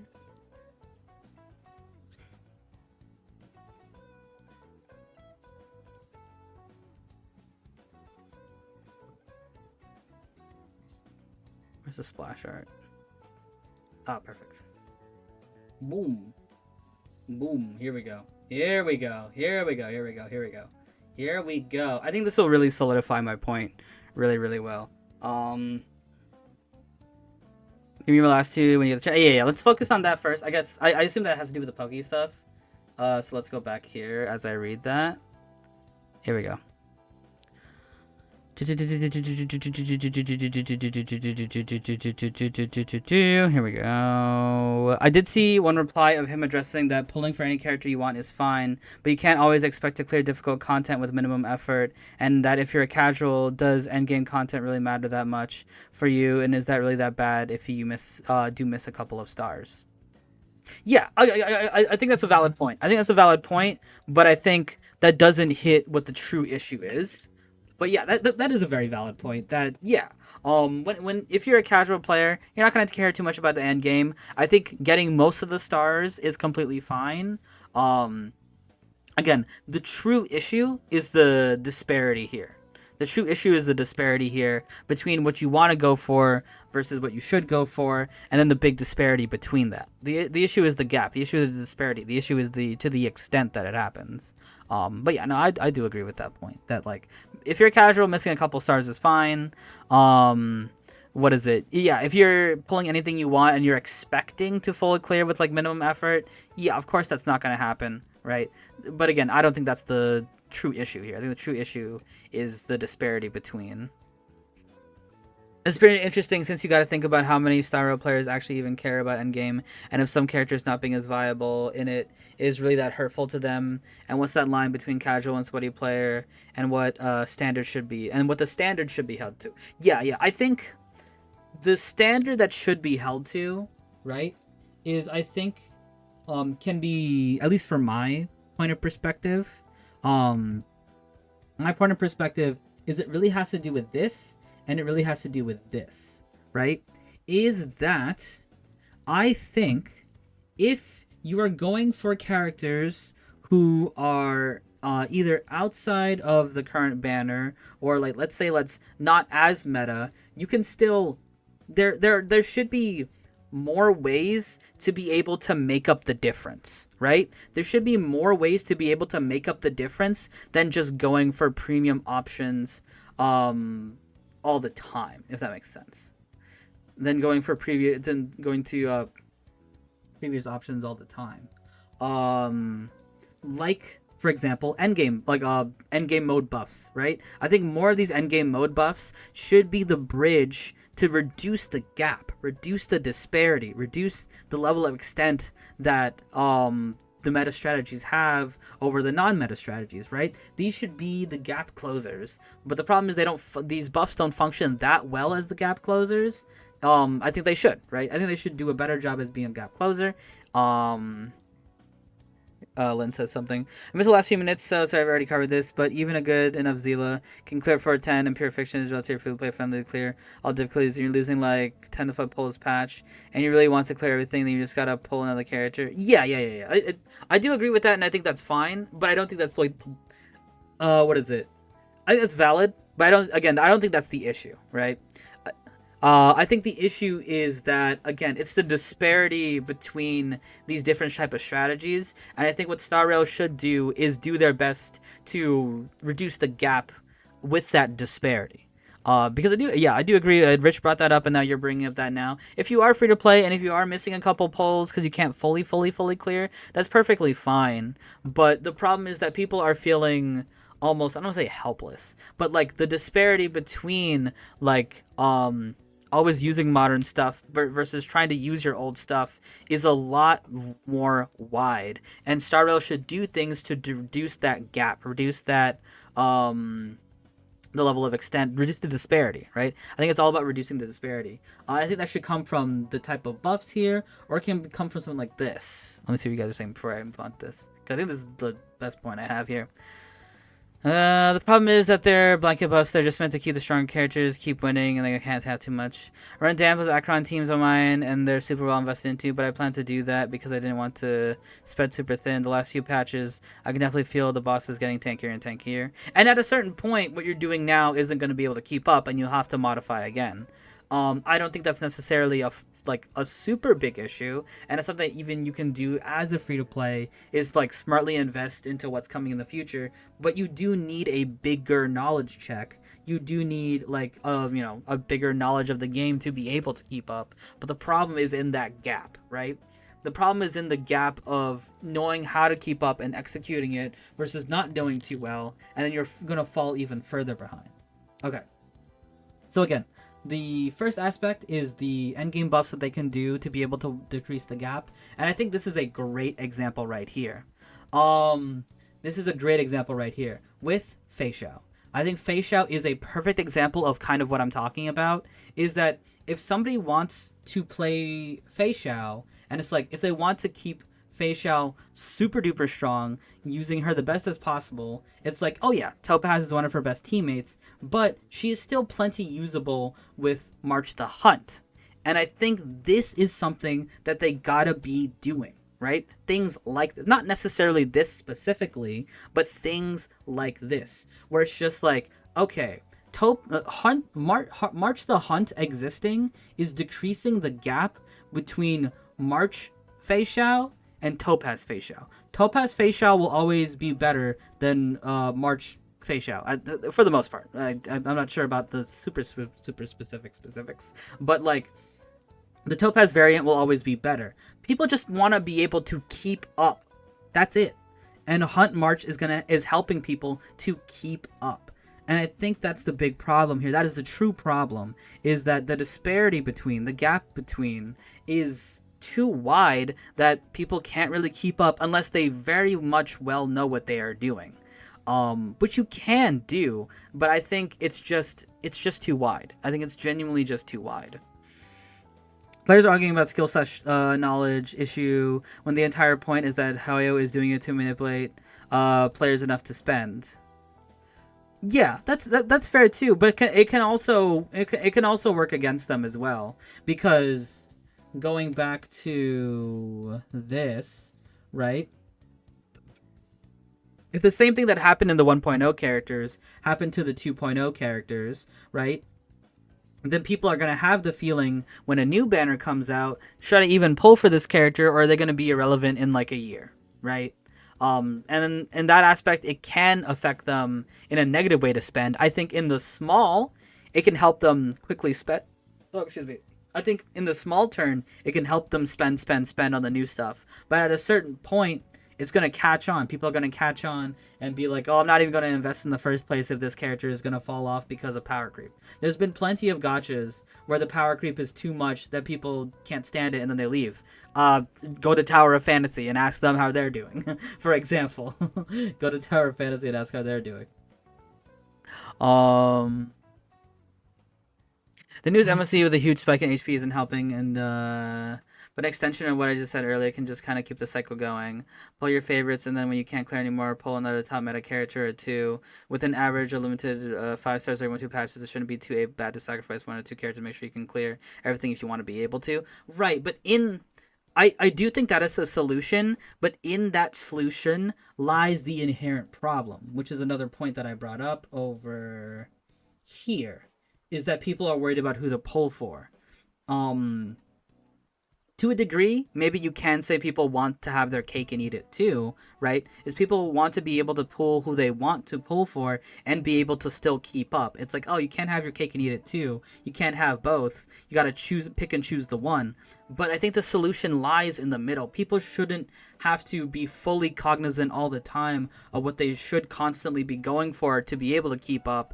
And at the same time, people shouldn't have to be like, oh, I can pull what I want to, and to be able to fully clear everything, right? I think the true solution lies in the middle, where it's like you can pull what you want to, and there are things to be able to help you keep up, right? Again, going back to like the endgame buffs. These things should be helping you keep up. Maybe you can't like fully get it all the way, but they should be able to at least help you be like, if you want to put the time investment into playing the mode, right? Like games like this don't have like dodging or parrying like Zenless or Genshin and things like that. These are the ways, right? These should be the ways in which people catch up. Not 100%, right? I think going for the new characters should still be the best strategy to be able to keep up, but these things should be able to help people still keep up to a certain degree. Overall, do you think the current popular idea of power creep is a bit over-exaggerated? Some people think characters individually are power creep when that's actually the archetypes, which is honestly better since this makes fixing issues much easier than updating older archetypes.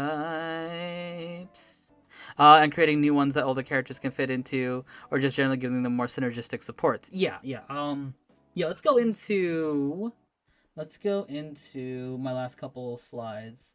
I want to wrap this up very soon. Let me see what you guys are saying before we go into the last couple, though. If players don't react strong enough to power creep now, it's going to get worse, and it'll be too late by then. I do agree with that, too. You need to make... and I said this with like Genshin or every other gacha game. If people feel like an issue is happening, people need to speak up about it. Do I think some of the points are over-exaggerated? Like, example, free-to-play being like they can't do anything? Yeah, I think that's overinflated, and I think that's over-exaggerated. But I think in that complaint hides the true issue, in that the disparity is way too wide. The company's got to make money, and it's a fine balancing of too little power creep versus too much power creep as not having enough interesting things going on. I mean, I'm going to be honest with you. I don't think the company got to make money is even a good excuse, because you have a game like Genshin that has extremely little power creep, and Genshin can still beat Star Rail sometimes, or rather has beat Star Rail plenty. I actually don't fully agree with that, of the, company got to make money. Because you have the exact opposite, and Genshin's fine. Like, Genshin still has a bit of power creep, but it's so minimal. It's, like, so minimal. Super minimal. I don't even think that's a point anymore. Other live service games don't power creep their units like Warframe, PoE, some MMOs. So there are other business models which let them make money, and Genshin too. Cosmetics are the way to make money. That's very true. Different game entirely. So I'd argue apple to oranges. Maybe but I don't think the Genshin one is an apple to oranges. Star Rail's a different beast, turn-based with little exploration / open world stuff. But that's not what you're pulling. You're not pulling for open... Some people pull for exploration / open world stuff. But combat is definitely the biggest aspect.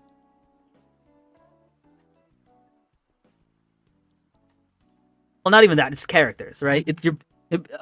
You could pull characters for exploration, but you're still pulling characters. And Genshin doesn't need to worry about its power creep to make characters more profitable. So that's why I don't agree at all. And even then, like, what is it? Like, people aren't chomping at the bit for, like, the next big exploration character. People enjoy exploration, stuff like that, but that's not, like, a big factor.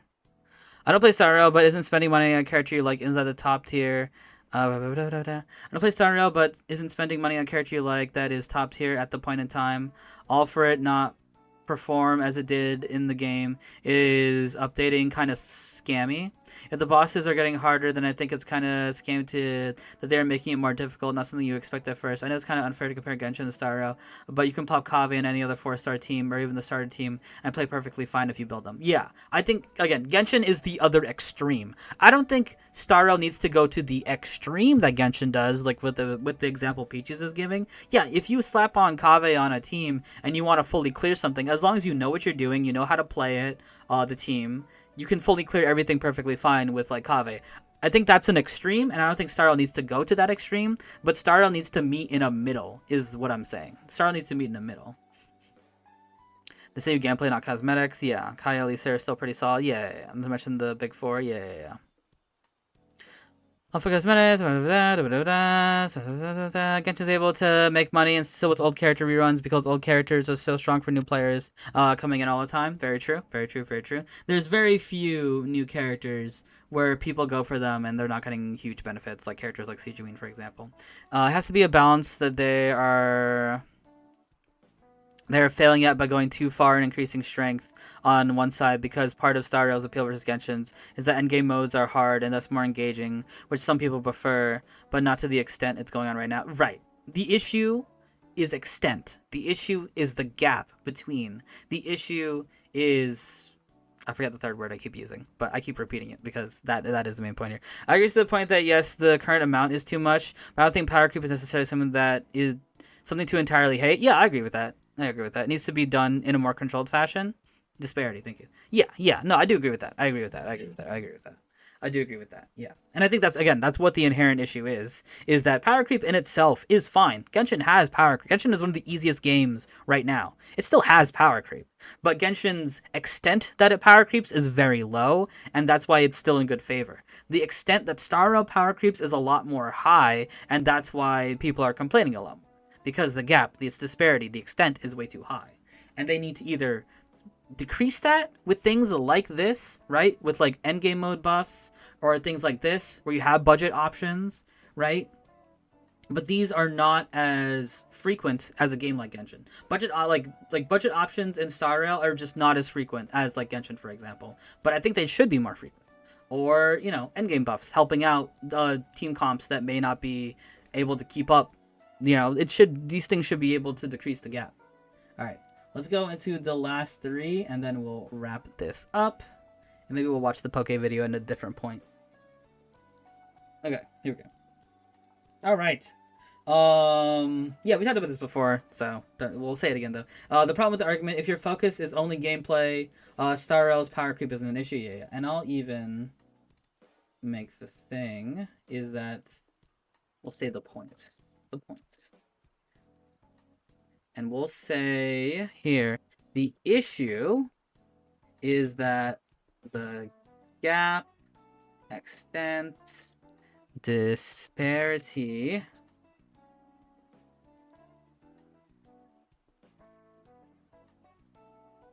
between older versus newer is way too high. There we go. I think that's what, me personally, that's where I'm ending with. Or that's where I'm making my big exclamation point. Is that the issue is that the gap, the extent, the disparity between older versus newer is just way too high. They need to do things that reduce the gap. They need to do things that can give you more budget options, right? Because I think it is possible to be able to, like, for example, do free-to-play stuff and to be able to catch up, but the extent that this is happening, it's way too big, and they need to decrease it. And then I put an example here before, with of course, Genshin. Again, Genshin is the example of. I think this is what Peaches was. This is pretty much what Peaches was talking about, right? The Genshin is the other extreme, where you can use every single character and you're freaking Razor is 0.1. I don't know who's playing Razor or Xinyan or Sethos or Fremine. These characters are like the Arlins, right? Like, Amber is like the Arlen of Genshin, and 0.6% of players who signed up to do this are just clearing Abyss with them. Like, you're not going to see that as often as this in Star Rail as you do in Genshin, because Genshin is the other extreme, right? They need to go, who's playing Barbara? Listen, people playing Aloy, like, they're playing all of it. You know what I mean? Star Rail doesn't need to go to this level, though, right? Star Rail does not need to go to this level to be able to do what they need to do. They just need to get closer to where this is. The gap needs to be closer. And there we go. Yeah, and this is pretty much kind of same thing that ends up with the final thing that I was saying. There's a graph on Pridwin similar to this for Star Rail. Oh, okay, that's cool. If you want to look, okay. But I mean, the point still stands. But yeah, I do think this is the solution. I think the solution is, 2 things, right?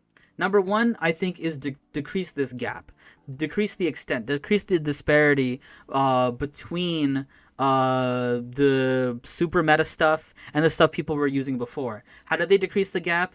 Either with having budget options, other things that people can do to help people still be able to catch up, or be able to offer buffs and other little things and endgame modes that again bridge the gap or or not widen or make the gap smaller between it, so that people can still use what they want to and still use what they like and not be punished for it, right?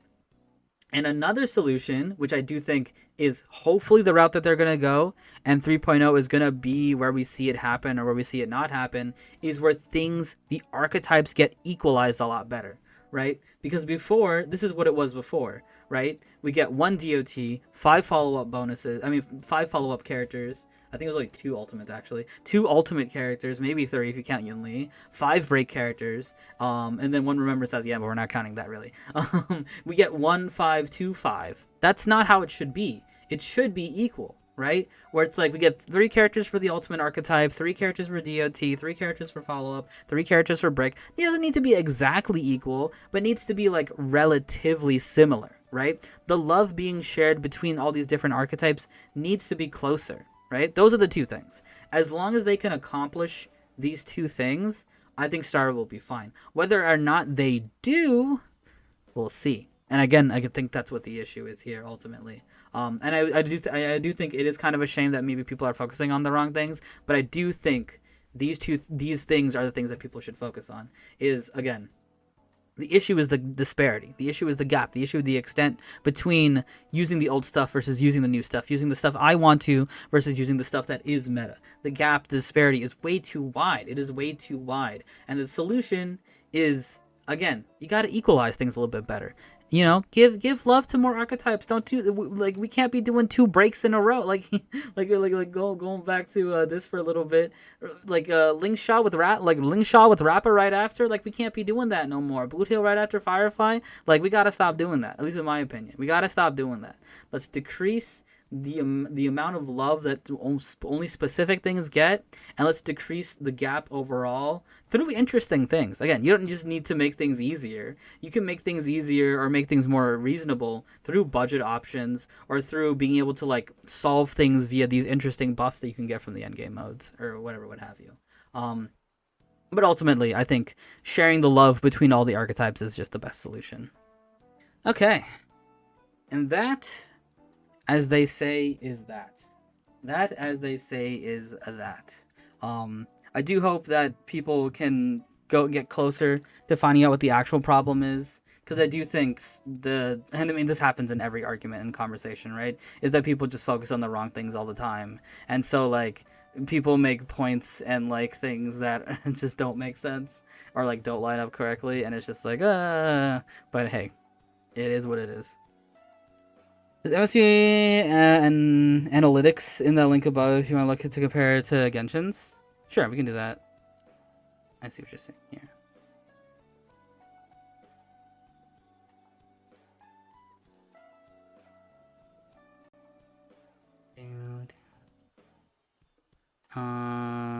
Character usage. Oh, here we go. Character usage. Oh wow. Okay. Yeah. Maybe we should include this because this is stark. Okay. Okay. let's go back for a tiny bit because this is pretty stark in comparison. This is pretty stark in comparison. It's just character usage over time, team usage. What are we looking for? There's a better one above that. This one? All characters, fastest cycle? Is that what we're looking for? Fastest cycle for MOC? That's the average clear. Okay, here we go. Okay, yeah, this is a good point. This is a good point. Alright. I know I said it was over, but we'll add this as an addendum to just emphasize it at the end. Just quickly, right? Let's just quickly compare this with that, because again, to kind of emphasize this, because uses can be characters that passed or failed. Got it. And everything like that's like 99 or here is just didn't pass or whatever. Yeah, the disparity between it is pretty wide. There's just a full row. There's a full row plus extra of characters that don't get used. It seems, I think. Meaning no one used them? Yeah, the disparity between it is like quite vast. When you you don't you still get characters that are at least 0.1, but you don't really get that here. Yeah, it's pretty wide. It's pretty wide. It's pretty wide. But this is a relatively small data set of recovery compared to the Genshin one, to be fair. Yeah, that's fair. That's fair. That's fair. That's fair. That's fair. But it's pretty stark. It is pretty stark. All right, there we go. There we go. There we go. There we go. I mean, again, the end all be all of the points I don't think change, but that's a good thing to look at least. It's always a good thing to look at things like that.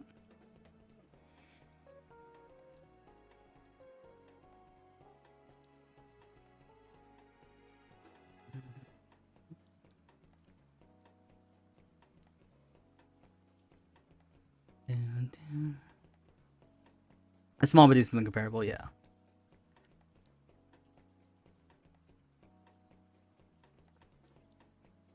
Okay. All right. That is done and dusted. That is done and dusted. Good talk. Good talk. We didn't have a question of the day for a while. I was originally going to do this next week because what is it? Remembrance will fully be out, and then we'll fully like get a grasp at what Remembrance is to be like, oh, is it worth it, you know, do we see the pattern continuing, right? All right.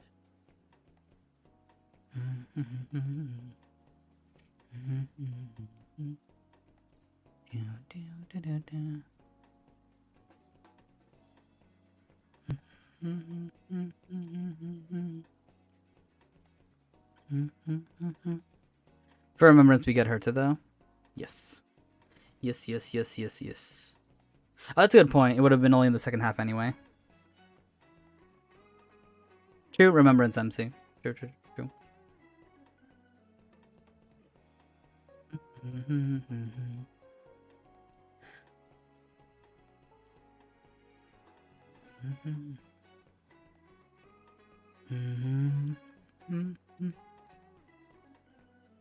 Okay. All right. Enough of the intellectual, the intelligent, and the debating. It's time for ASMR. Everybody get ready. There's not that many scripts actually. That's why I felt fine doing question of the day today, because there's not too many scripts.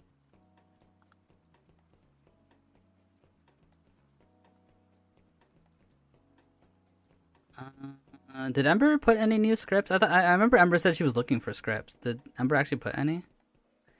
Ember, did you put anything? Oh, she did actually. I'm gonna post mine now. I was trying to post it before. Okay, that's fine. That's fine. That's fine. That's fine. Oh God. Something's wrong with you. Okay. So we got 3 so far. We got 2 from Love and Deep Space, by the way. Remembrance main character is basically Harmony with just the summon, and Angela is clearly a DPS. I would say this hints that Remembrance characters could be a plethora of roles just with the summon. But summon in itself, I feel like, is its own archetype. Or rather, maybe its own archetype.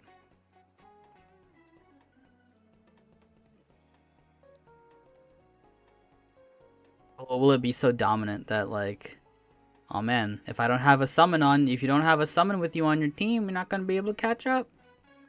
I could see it. I could see it. I could see it.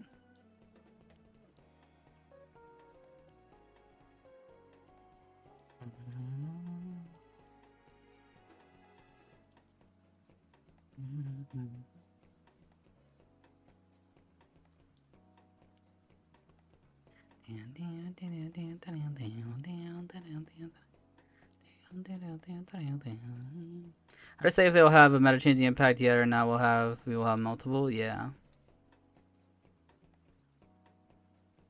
Whenever review's happening, we can bust through a few real quick. I'll try to speed. Let me speed run them real quick, because I'm getting some other stuff on the side too.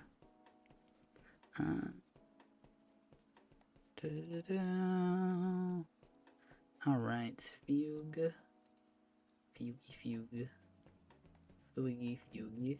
All right, we got fugue.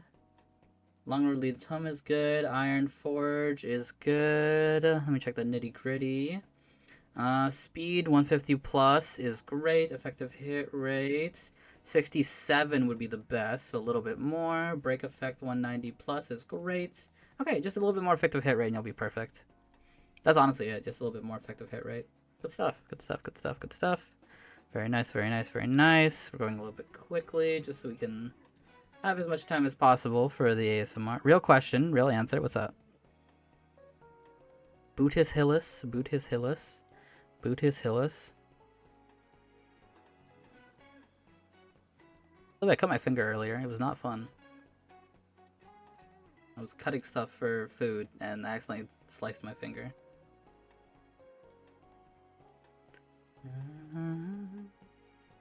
Shooting Meteor, that's fine. Iron Cavalry would be better than Shooting Meteor, but it's still good. Talaya is good. Very nice, very nice. Speed 140 plus, or 145 plus. Okay, a bit more. I would say speed 145 plus. Break effect 180 plus, or 250 with light cone. Okay, yeah. 240 with light cone. Very good, very good. Just more speed. Just more speed. Just a little bit more speed. Just a bit more speed. Okay. Shooting Meteor. Thief of Shooting Meteor. It's a place. That's not me, that's a place. That's not me, that's a place. Mm-hmm. Elmo Garaga. Sita Lali. She's pretty much just Kazuha, right?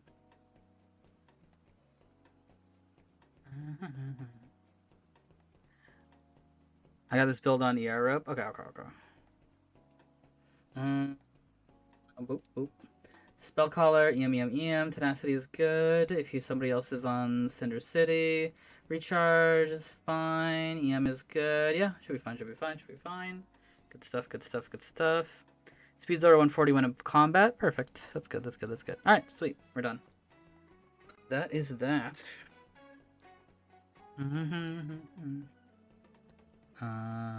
Did Peaches send the one? Okay. Where is it? Alright.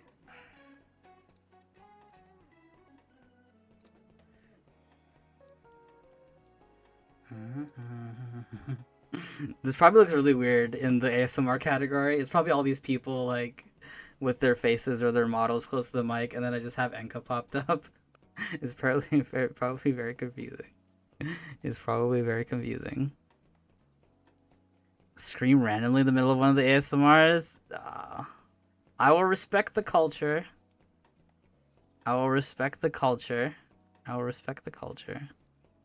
Yeah, ASMR artifact will review. That's weird. How'd you even do that? Oh, okay. I thought. Wait, Peaches, did you put the one that you said you were gonna put in? I don't see it if you did. Do an ASMR review. I'm not doing an ASMR review. Okay, let me use the bathroom real quick. I'll be back. Where's the layout? There it is. Oh man, haven't used this in a while. It's been a minute since we pulled this one out. It's been a minute. This is how you know it's happening. Alright, I'm use the bathroom real quick. I'll be back.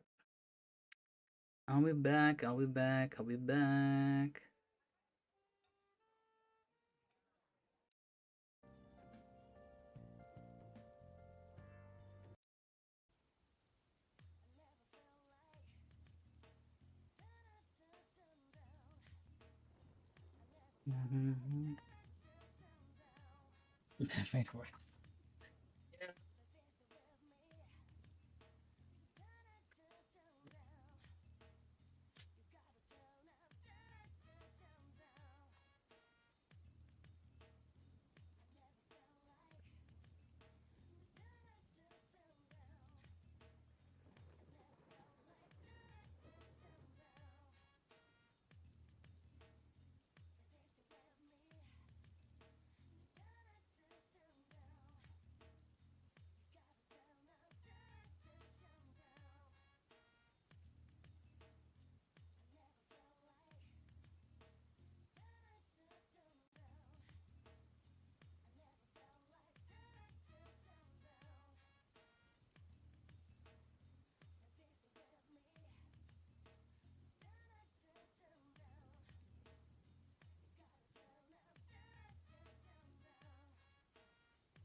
Okay.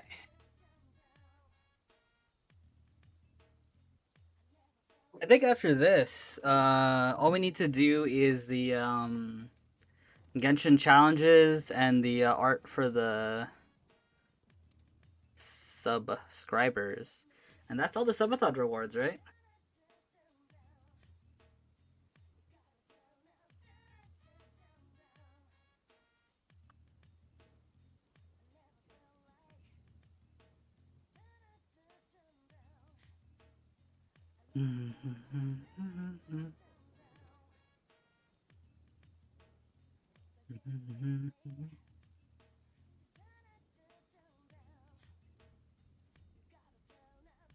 My eyes hurt from staring at my computer for so long, so on my phone, I'm just gonna listen to the ASMR. Alright. Does this count as fanfiction? Oh, shoot! Did I not make a thingy for that? You're right, you're right. Okay, after we get done with... Did I even make a channel for that one? Yeah, we need to do that too. I forgot we met that... yeah, I wasn't sure if we met that goal or not, but yeah, you're 100% right. Okay. We'll do that, if not next week, then week after. Somebody dressed up as the Herta. Sorry, I'm mesmerized. Anyway. Okay.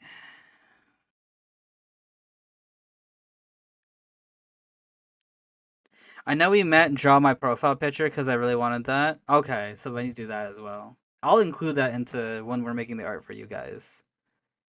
Get two birds with one stone. Okay, yeah, I wasn't sure where we ended up at.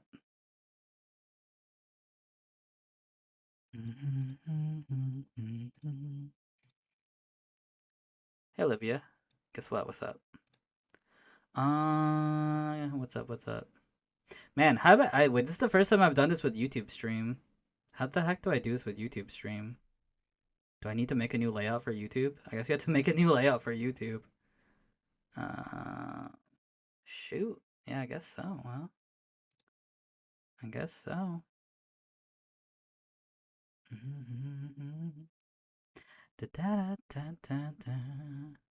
My power is out and it's 20 degrees outside. Oh no. You better get some blankets. Abandon YouTube. I'm not gonna abandon YouTube. I'm not gonna abandon YouTube. Uh,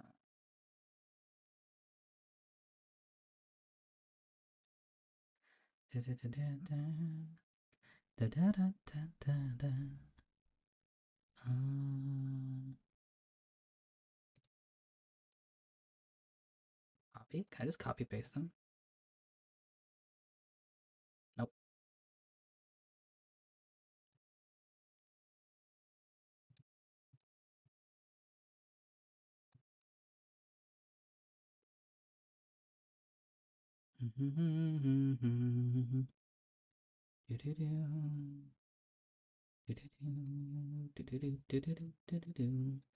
I think I would need two things, right, for YouTube.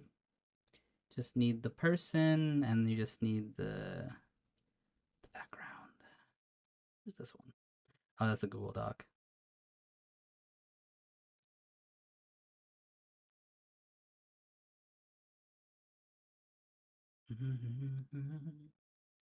Image. There we go. Honestly, all you need is the background and then the VTuber. Okay, cool. Run away. Run away. Okay. I think we're... Unfortunately, I think we're good to go. Unfortunately, we think we're good to go. Everybody's in California. Stay safe. True.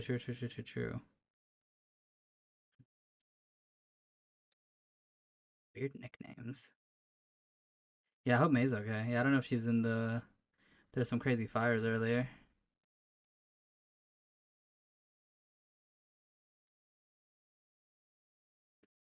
Wait, what's this? A YouTube link? Verum. Don't know who Verum is. Did Peaches put the one they were gonna put in yet? No? Yes? I don't see it. I think it might have been the Hollywood area. Maybe.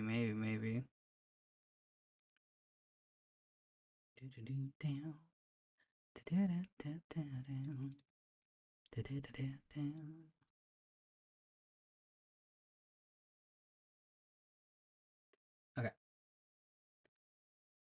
So I guess this will be first. The Love in Deep Space scripts, I guess, is a thing. Yeah, Love in Deep Space has some scripts, so we'll look at those first.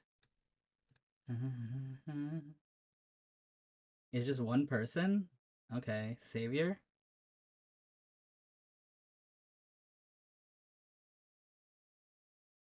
I had to bring up the back because the main one was too personal. Okay, that's fine. Hollywood Hill? Yeah, I hope everybody's alright.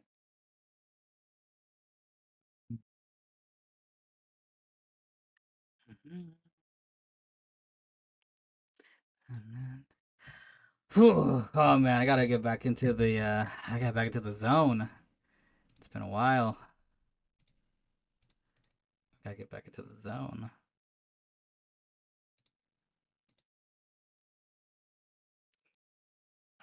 It's been a minute. It's been a minute. Oh gosh. It's all coming back. It's all coming back, unfortunately. It's all coming back.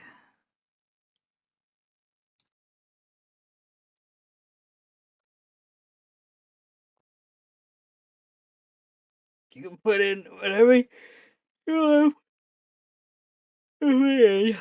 Okay. Oh man. Oh gosh. We're back here again. Okay. Whew. I don't even remember how I did this before. Okay.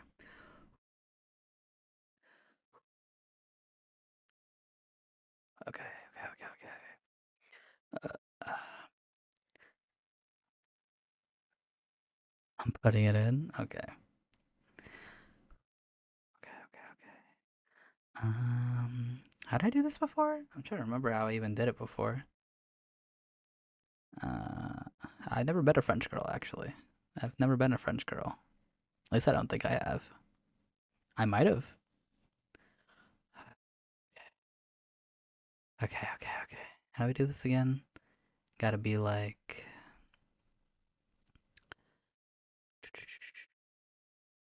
I'm trying to find. I don't know. It's been so long. I'm trying to find the voice. It's been too long.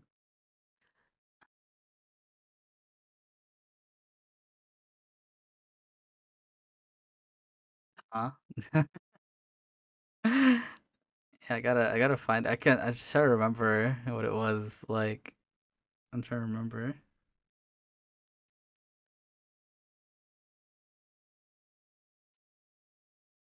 Midnight moment. Why are you having a midnight moment with this guy?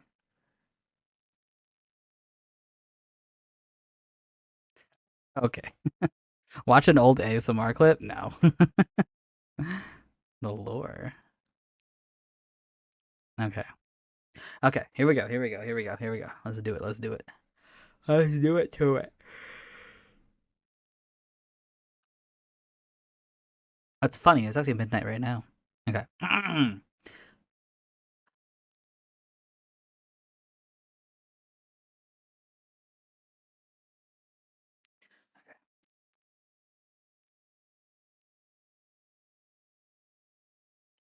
Okay. Here we go. Here we go.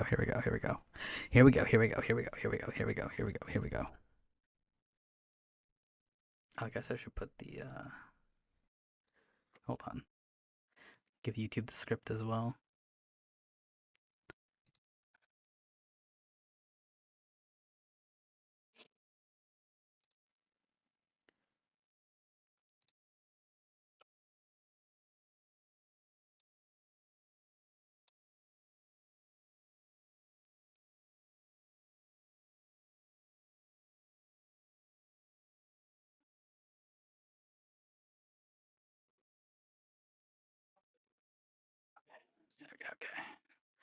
Okay.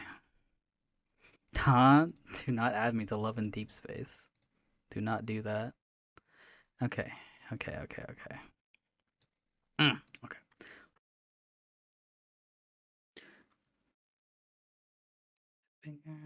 we Good job. You won again.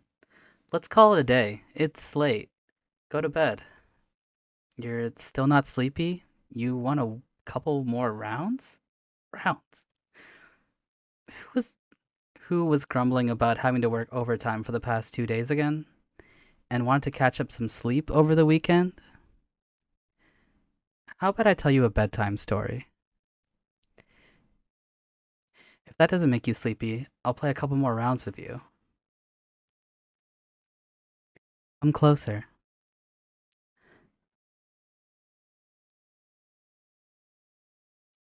Once upon a time, on a dark night, a little girl was awake playing a video game. I'm not making fun of you, it's part of the story. Anyway, it was raining outside and the cold wind howled, banging against the windows.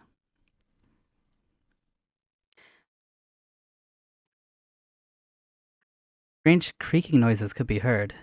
Just a disclaimer, this is not based on a true story. The noise was really strange, as if there was someone outside shaking the window. A bolt of lightning strikes down from above, and what followed was, yes, there was thunder, just like that. Don't be scared, I'm here. Anyway, together with the thunder came a loud bang, and the window flew open. This is getting weird. Our window has just been blown open. I didn't mean to scare you. It's not a ghost story. Let me finish. If you're scared, grab my arm. The room suddenly became cold, and footprints appeared on the ground. It's as if someone had jumped in from the window and was moving towards the girl. The girl dropped her controller, and quickly, and then, a strange sound came from the sofa next to her. I'm sorry, that wasn't part of the story. I was just getting numb sitting in the same position. Are you still scared? Do you want to come closer? We're almost at the climax. And just like that, the invisible man took a seat on the sofa. He sat he sat silently by the girl's side, not saying a word. The girl felt something blowing against her ear, moving down her neck, just like this. Then she heard a voice.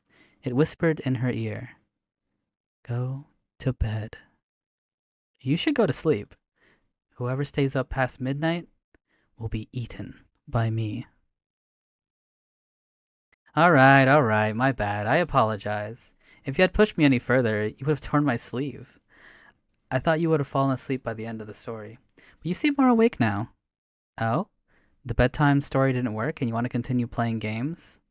Unfortunately, I think I've made myself tired. I have to go to sleep now. You should go to bed too.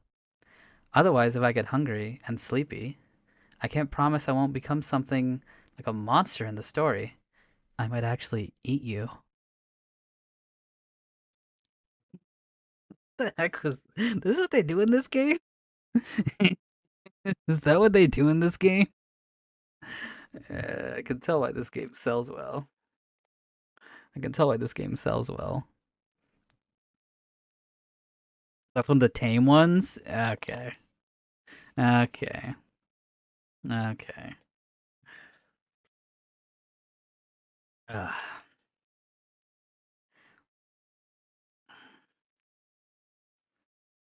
Yeah, I don't even know who Xavier is. Midnight Moment. I'm scared to click this. I'm not gonna click that actually.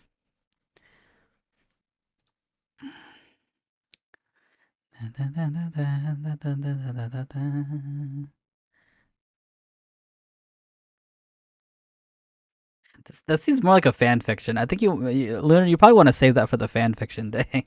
I'm looking at the thing you put in. All right, we got another one. Same people, same dude actually as well.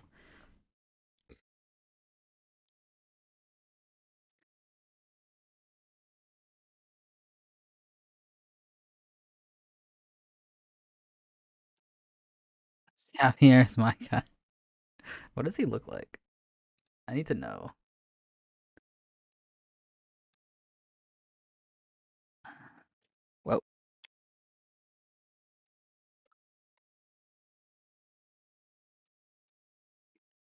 Oh, okay. Interesting. October 16th.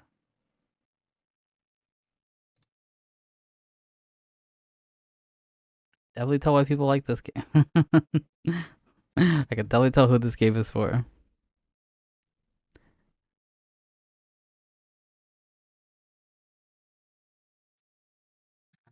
Okay, next one. Oh boy. Oh boy. Oh boy. Oh boy. Here we go again. Here we go again. You two probably got scared off. Change the layout and everything.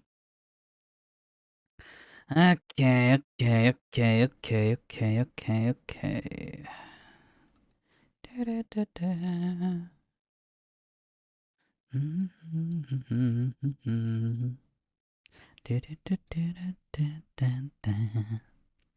All right. Here we go. Here we go. Here we go.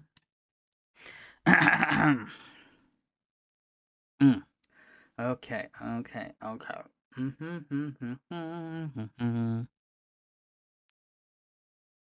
It's not me. I'm not the one making these scripts. These scripts got sent in to me. Okay. Here we go.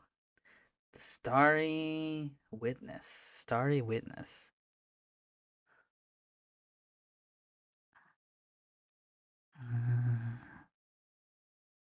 I spaced my phone. I should play it or not. I don't know. You're about to find out if you should. Okay.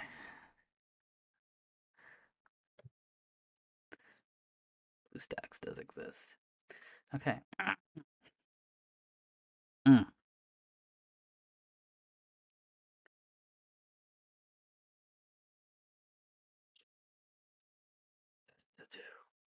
Okay, okay, okay.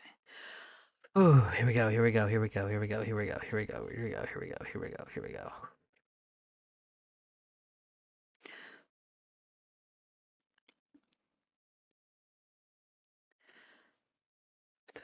Oh shoot.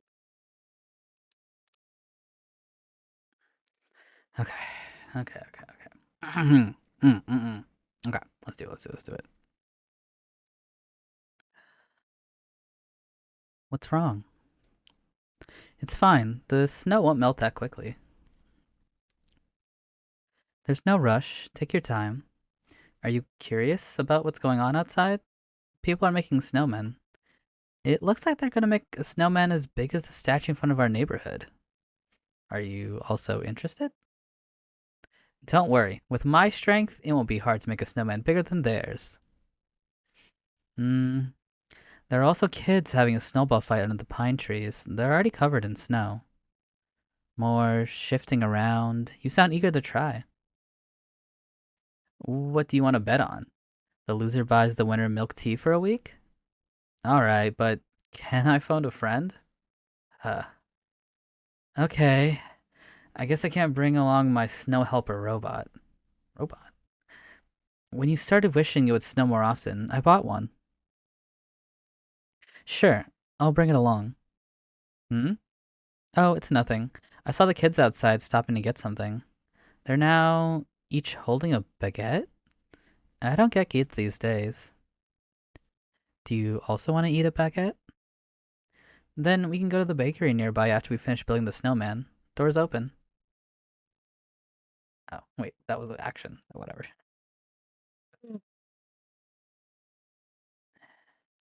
Ready?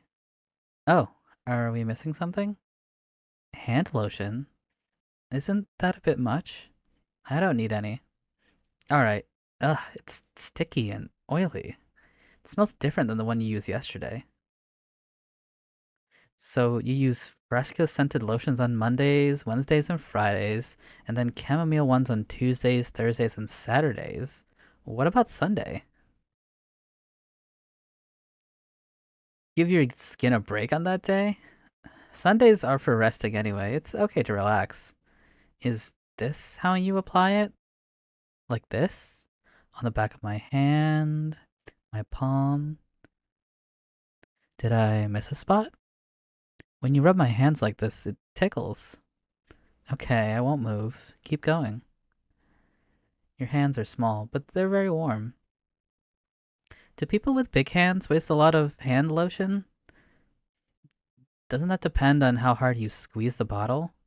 You want to compare our hands? Or do you want to see who uses the most hand lotion? The person who uses less wins?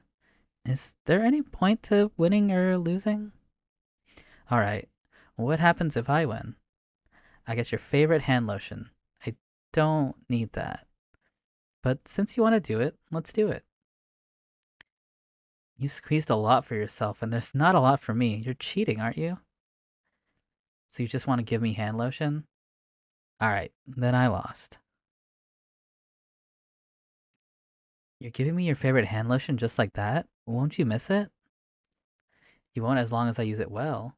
How do I use it well? You squeeze this much on the back of your hand, apply it evenly, massage in a circular motion, then you rub your hands together. I get it now. But what's this scent? It smells like snowy pines. What a wonderful fragrance. I understand why this is your favorite now. Don't you want to tell me? Don't you want to test me to see how well I do? Keep your hands there. It tickles? I told you it tickled. Now do you believe me? Don't move. You'll get used to it enough. Apply it evenly, make circles, rub your hands. See? Didn't I do a good job? Are you satisfied with the results? Alright, I'll make sure to follow your instructions and use it well. Thank you for the hand lotion. Alright, let's go. Wait, don't forget your scarf. Does the scarf smell like hand lotion? You're right. Ah, I got some lotion on it. But your hands smell the same as mine. You use less lotion than me, so the scent is stronger on my hands, huh? Let me take your hand. There. Our hands should smell the same now. Let's go. It's very interesting events. These normal events in the game. These normal events in the game.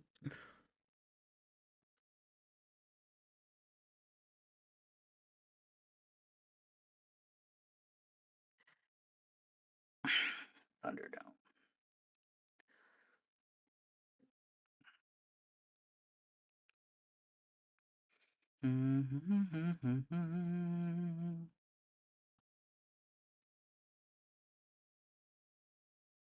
What's up with them and lotion? I don't know. I guess, I guess that's that's the big thing for them. Okay, what's the next one? Yeah, there's not too many. They're just like side stories you can listen to. Okay, makes sense. It's like social links in Persona or something.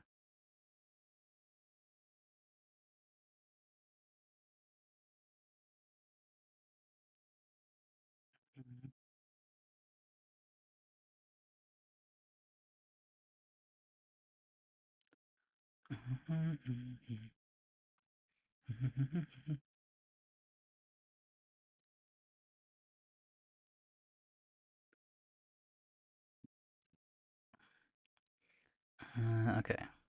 Did Peaches put the link yet? No. No. Okay, here we go. What's this one? Oh boy. Is this an original script? Oh boy. Oh boy. Oh boy. Oh boy. Oh boy. These can never be good.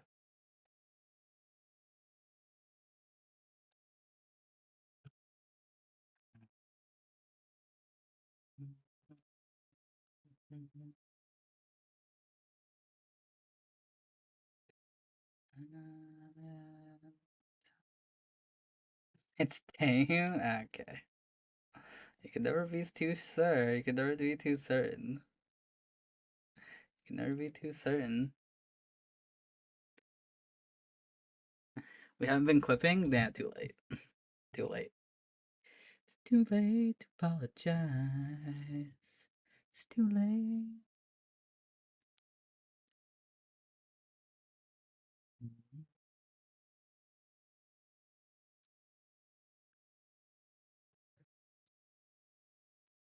Okay.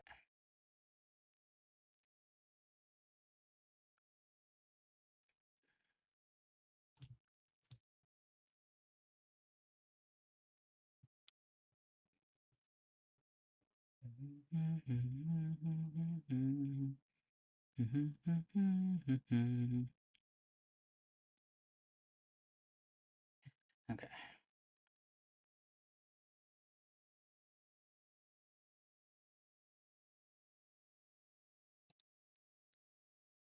Go back and clip later. That's illegal. All right, let's do this. Let's do it. Let's do it to it. Hey. All right, gotta just do it. Gotta just do it. Gotta just do it to it. Let's do it to it. Let's do it to it. Okay, okay, okay, okay. Yeah. Okay. Okay, here we go. Here we go. Here we go. Okay. Okay, okay, okay, okay, okay. Let's do this. Let's do it. Let's do it. Let's do it. Let's do it. Let's do it. Let's do it. Okay, okay, okay, okay, okay, okay, okay, okay.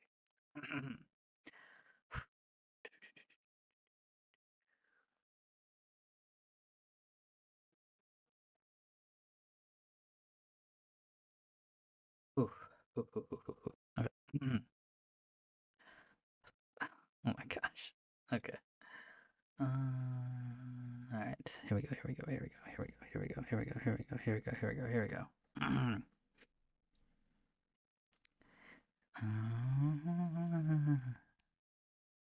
Here we go. Here we go. Here we go.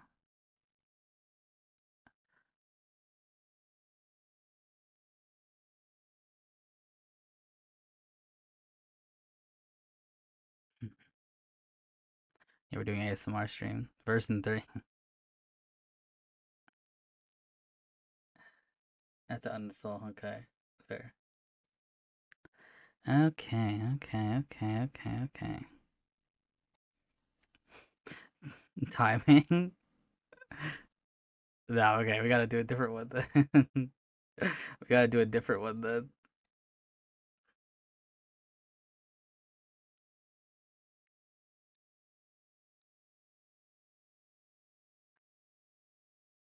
What is this one?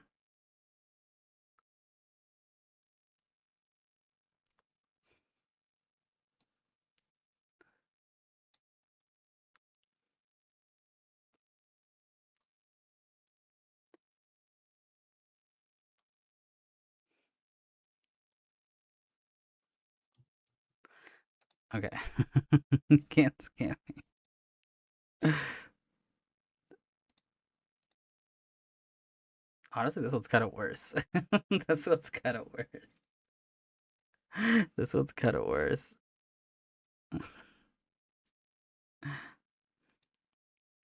Honestly, this one's kind of worse. This one's worse, actually. I'll do them both anyway. Okay. Okay, okay, okay, okay, okay, okay, okay. I'm trying to sleep to this glorious ASMR.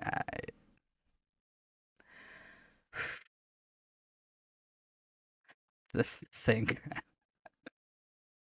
Okay. Where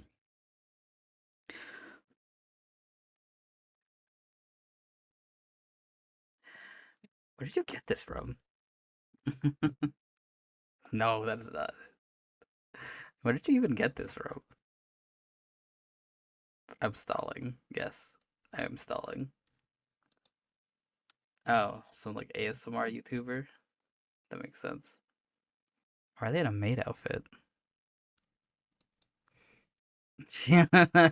Stalling. Okay. Okay, okay, okay, okay, okay, okay, okay. What ASMR YouTuber wouldn't be in a maid outfit? I suppose. I suppose. I suppose.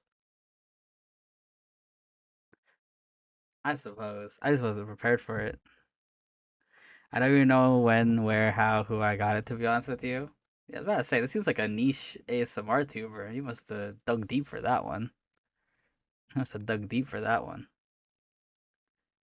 Alright, we'll go back to the one we were doing before. Okay, okay, okay.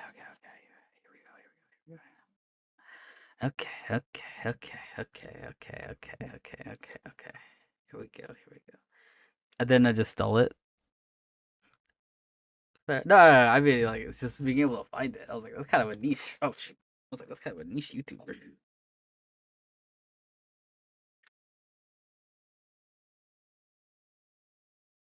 Mine's more tame than the other one. It actually is a little bit more tame. Okay.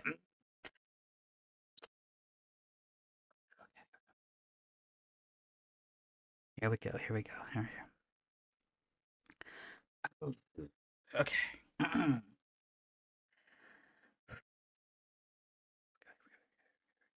we go. Here we go. Here we go. All right.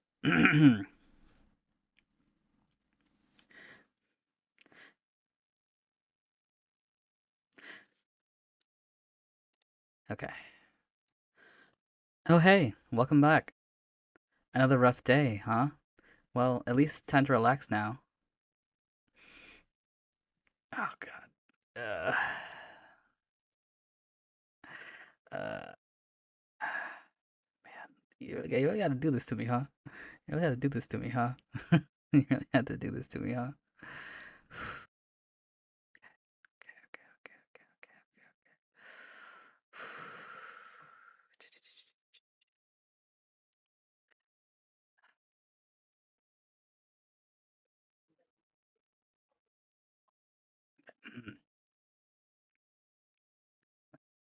I guess. Okay, okay, okay.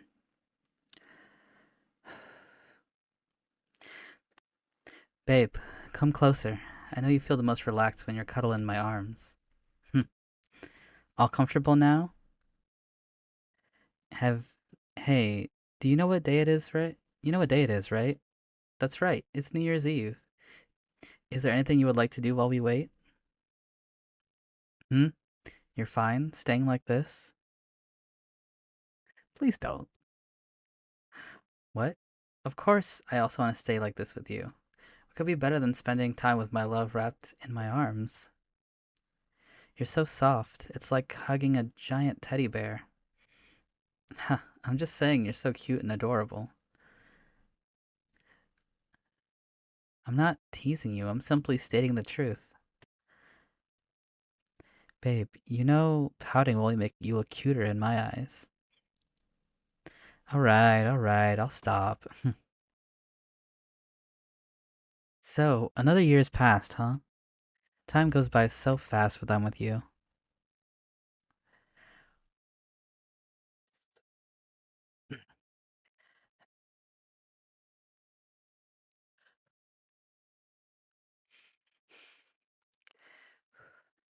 Yeah, we made lots of memories this year too. Both good and some bad ones, but despite it all, my love for you has only grown stronger and will continue to grow each coming year. I'll never stop loving you. You're the only one I need to make me happy. Hey, look out the window. There's fireworks. Aren't they beautiful? More than fireworks, I love watching your reactions and the way your eyes light up in the star in the night sky. I'm not doing that. And then you got me with the. I'm not doing it this one. It's like a pop song. I can't. It's not gonna work. It's not gonna work. It's not gonna work. Oh my gosh. Okay. I can't believe this. I can't believe this. Okay. Okay. How's it gonna work? You put a pop song. Okay. Oh my gosh. Oh my gosh. Okay. Okay. Oh my god. All right, fine. Okay.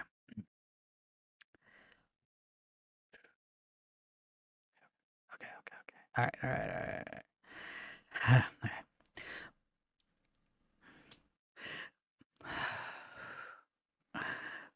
Okay.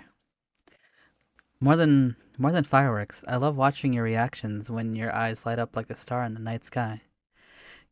'Cause baby, you're a firework and come and show 'em what you're worth and make 'em go, oh, oh, oh, as you shoot across the sky.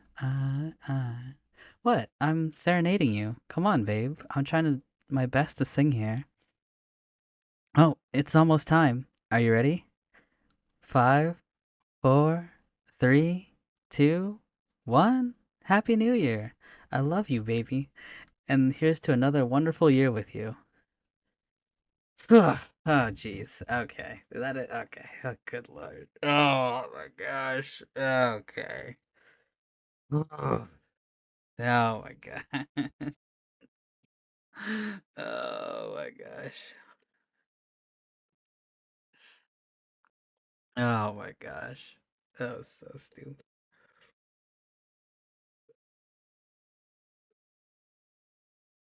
Oh, man. Okay, okay, okay. Okay, okay. Okay, okay. Boy,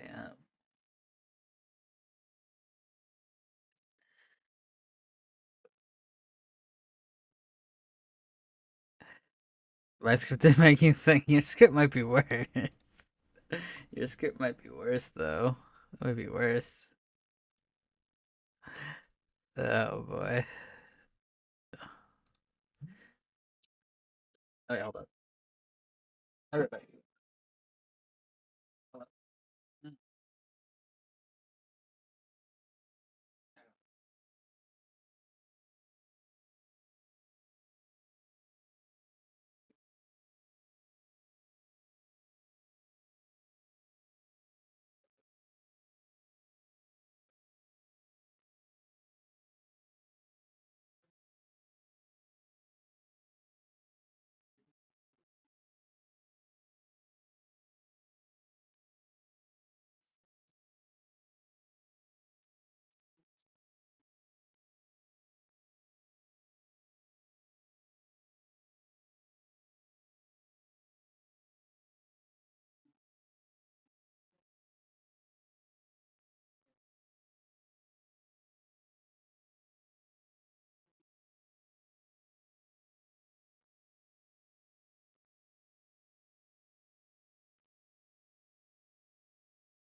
Okay.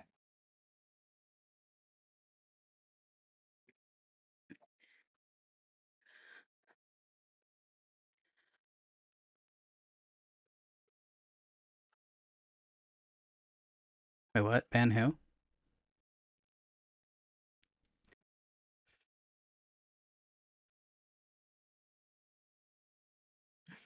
Taunt. No, don't post a random clip in her chat.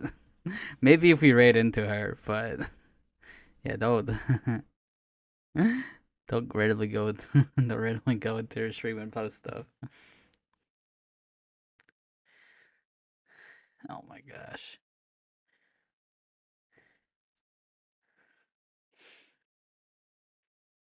Or she raids here. What's she even doing today? Alright, did Peaches post the thing yet?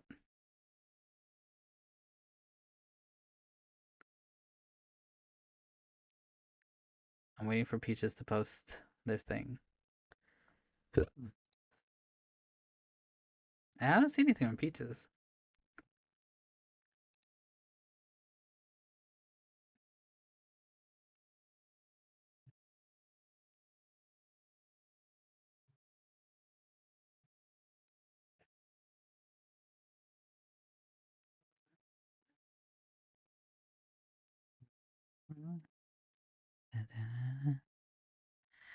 I'll just post it in the channel because I don't know how to use Google Docs. That's fine.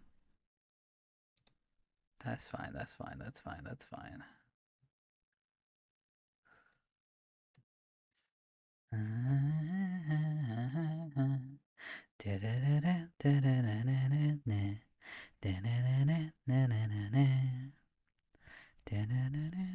Okay.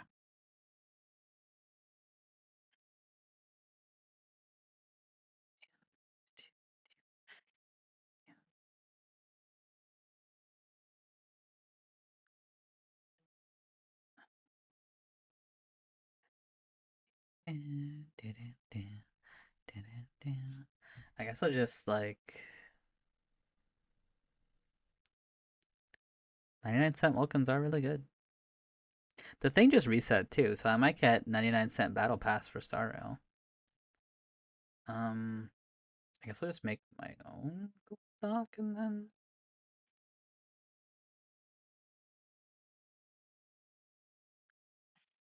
post it in there so you guys can see it. All right.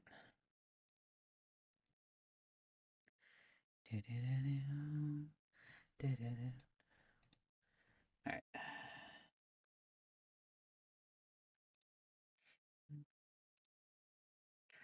Gonna sit yourself up.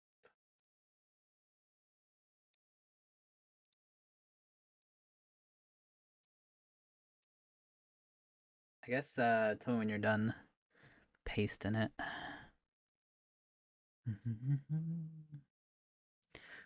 Kurapika.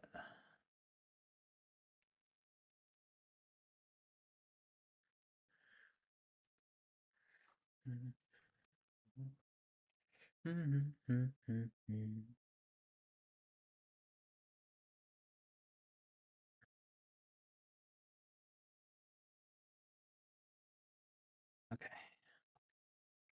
Done? Okay. So paste it.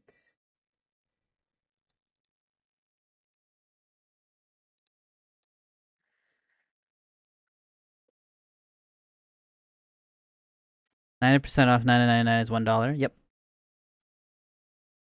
Leaves 10% left because 10% of 90%, 10% of 10, whatever.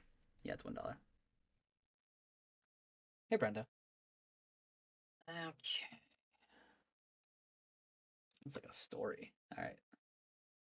Okay.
Okay, let's do this.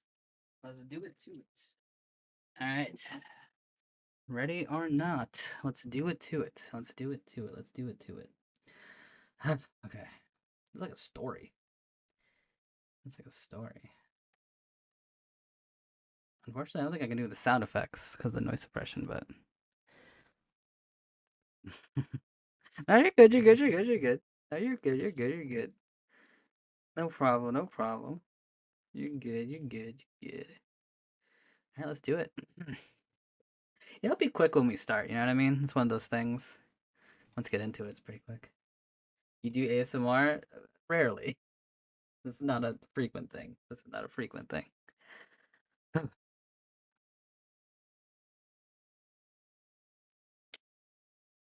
Alright. Here we go, here we go.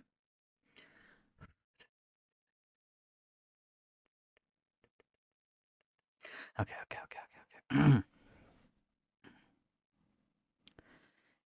Okay. Hi there. You. Yes, you. I've decided you're going to be my next masterpiece. Look at you, huh? No need to thank me. It's what I do best. Let me just grab some pen and paper. Where is it? Ah, here we go. Fresh page. No pressure or anything. Just sit there. Be yourself. Don't move too much, alright? Let me just start with the outline. You've got a very unique face.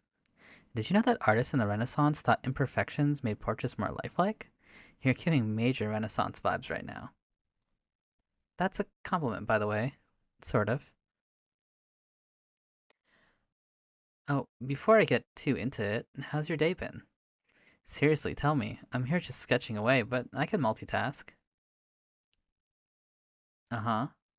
Uh huh. Oh, really? That's wow. Okay, well, I hope this little art session makes your day just a tiny bit better. It seems like everyone's year ended up not how they expected. You can say it was no one's year, so don't feel too bad about it. Let's find a little bit of solace in the collective misery of others. There we go. Eyes, check. Nose, check. Mouth, definitely check. Did you know lips are one of the hardest things for artists to get right? Trick is in the shadows. Speaking of which, did you know the ancient Egyptians painted profile faces but always gave them full eyes facing forward? People say it's weird, but it's intentional. They captured all the important features in their art, much like cubism, if you will. Oops, that line didn't turn out right. It's not your fault, obviously. I mean, I'm working what I've got here, so no judgment. And hey, speaking of judgment, Michelangelo hated painting the Sistine Chapel. Imagine hating your job and then creating that. Now, your hair. I love the chaos of it. Did you know Van Gogh used to layer paint on so thick people could actually see the texture of his brushstrokes? I feel like your hair has the same type of energy. It's very, expressive. Oh, and fun fact. Did you know that the color blue was once more expensive than gold? It was made from a gemstone called lapis lazuli. So if I add blue here, just know that you're basically priceless.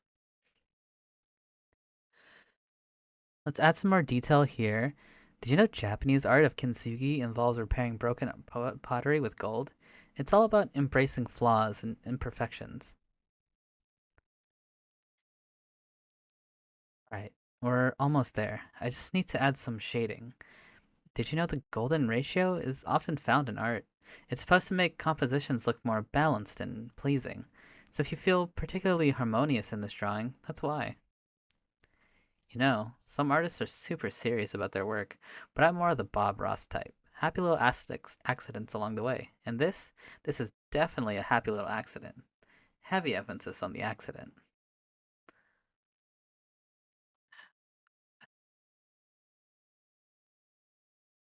You know, Da Vinci spent years perfecting the Mona Lisa smile. Imagine spending that long and one little detail. I'm just saying, I wouldn't. I mean, I have some patience, but not that much. Okay, now let's add a background. I think you deserve something classy. Maybe a sunset? Or clouds?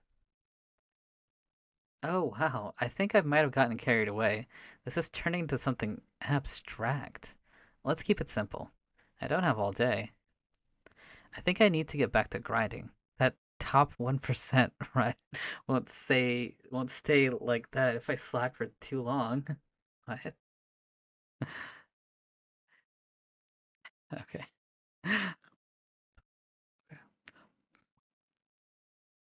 And voila! Ready for a big reveal? Okay, here you go. My masterpiece. Uh, oh, you don't like it? Huh. Well, someone's a little hard to please. Look, it's not bad. Come on, it's abstract.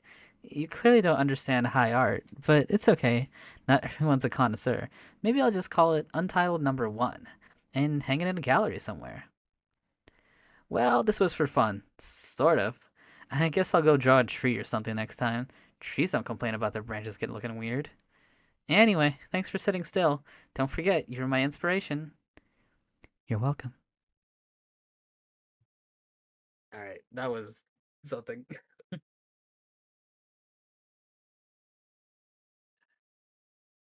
It keeps extending to. Oh, it's because the window is bigger than I was expecting. There we go. Okay. All right. Okay. All right. That was that. That was that. That was that. Peak writing. Okay. Okay. That was that. That was that. It was good. It was good though. It was good though. Peaches definitely had a very interesting scenario in their mind.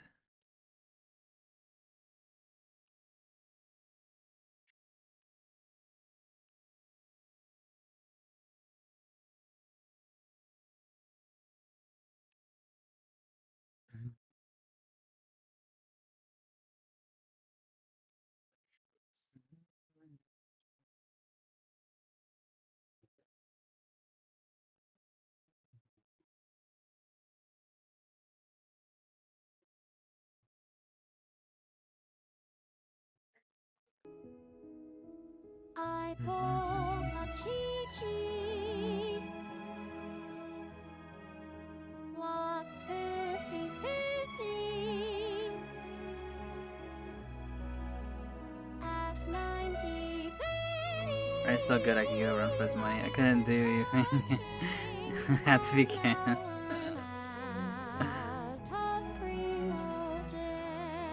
Yeah, I think I might end off on that one. I like ending off on that one. Yeah, it was good. It was good. It was good. Yeah, I think I'll end off on that one. That was a good one to end off on. Oof. Stuff isn't easy, man. I don't know how people do this. This stuff ain't easy. It ain't easy. I'll tell you that much. This stuff ain't easy.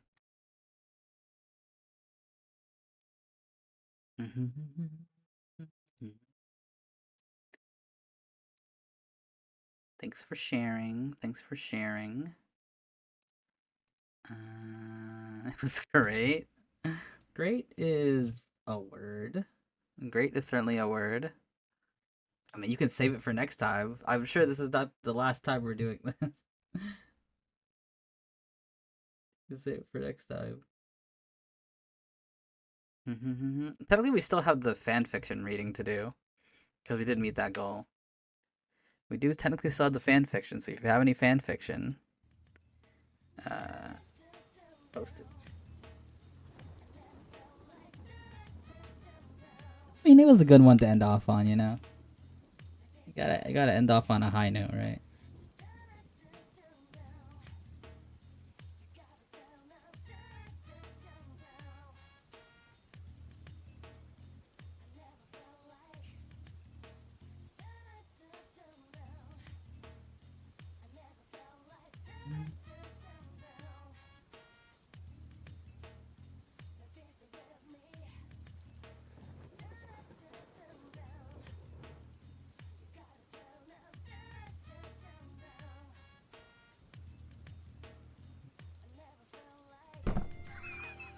Give you that. Mm-hmm.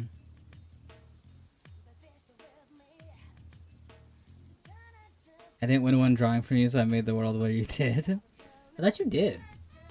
Didn't I say I was make a little drawing for everybody that, what is it, that sub during Subathon? That was one of the things. We should get that squared away too. Speaking of, we can get that one squared away. Let's see here.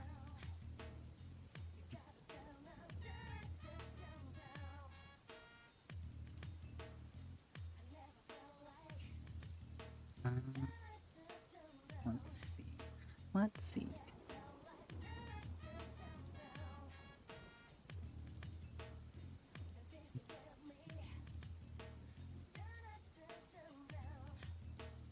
I did. I think I was broke the whole month of. Oh, maybe.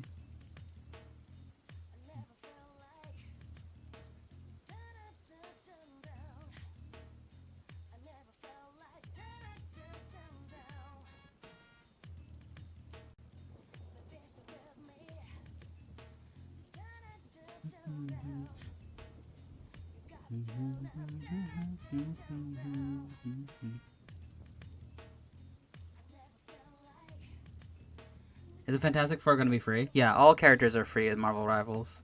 It's not like Overwatch. We had to get the Battle Pass, and they're in the Battle Pass. You just get them immediately.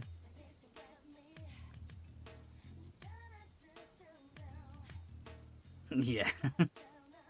you truly realize how bad that game is once Rivals came out. All right, let's go back to being a gamer.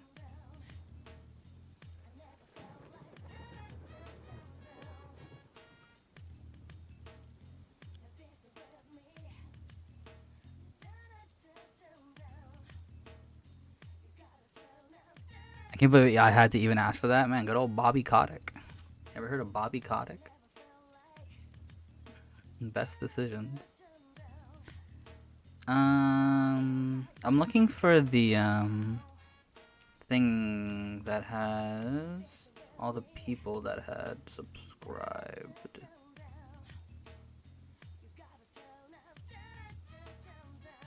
Ooh, gravity. Mm-hmm.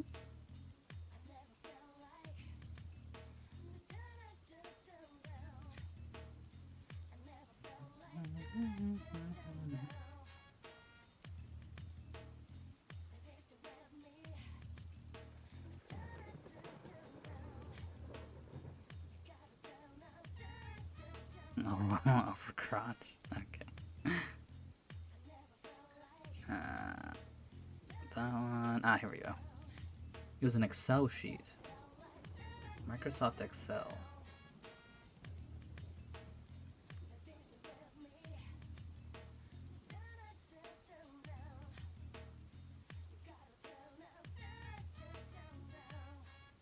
I can't even look through it if I don't have Excel. Son of a gun. What the frick?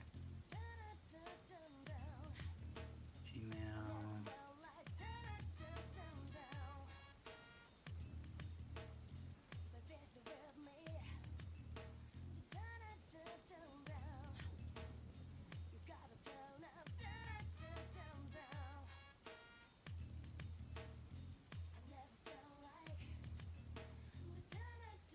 Mm-hmm.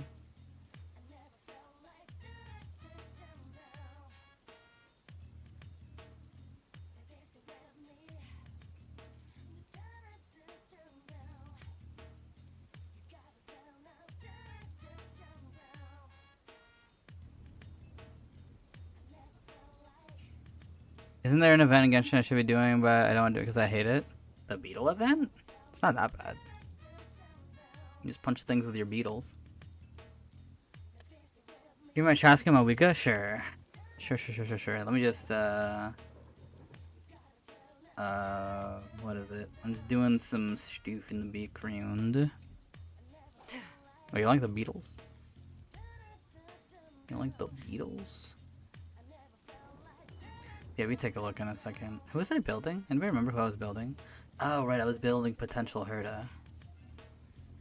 I was building for Huta. What was Hertza's little ascension thingy? Because they tell you what it is. It's like the... She's... what element again? Is she quantum?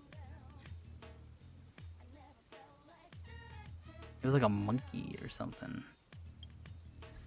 Let me see.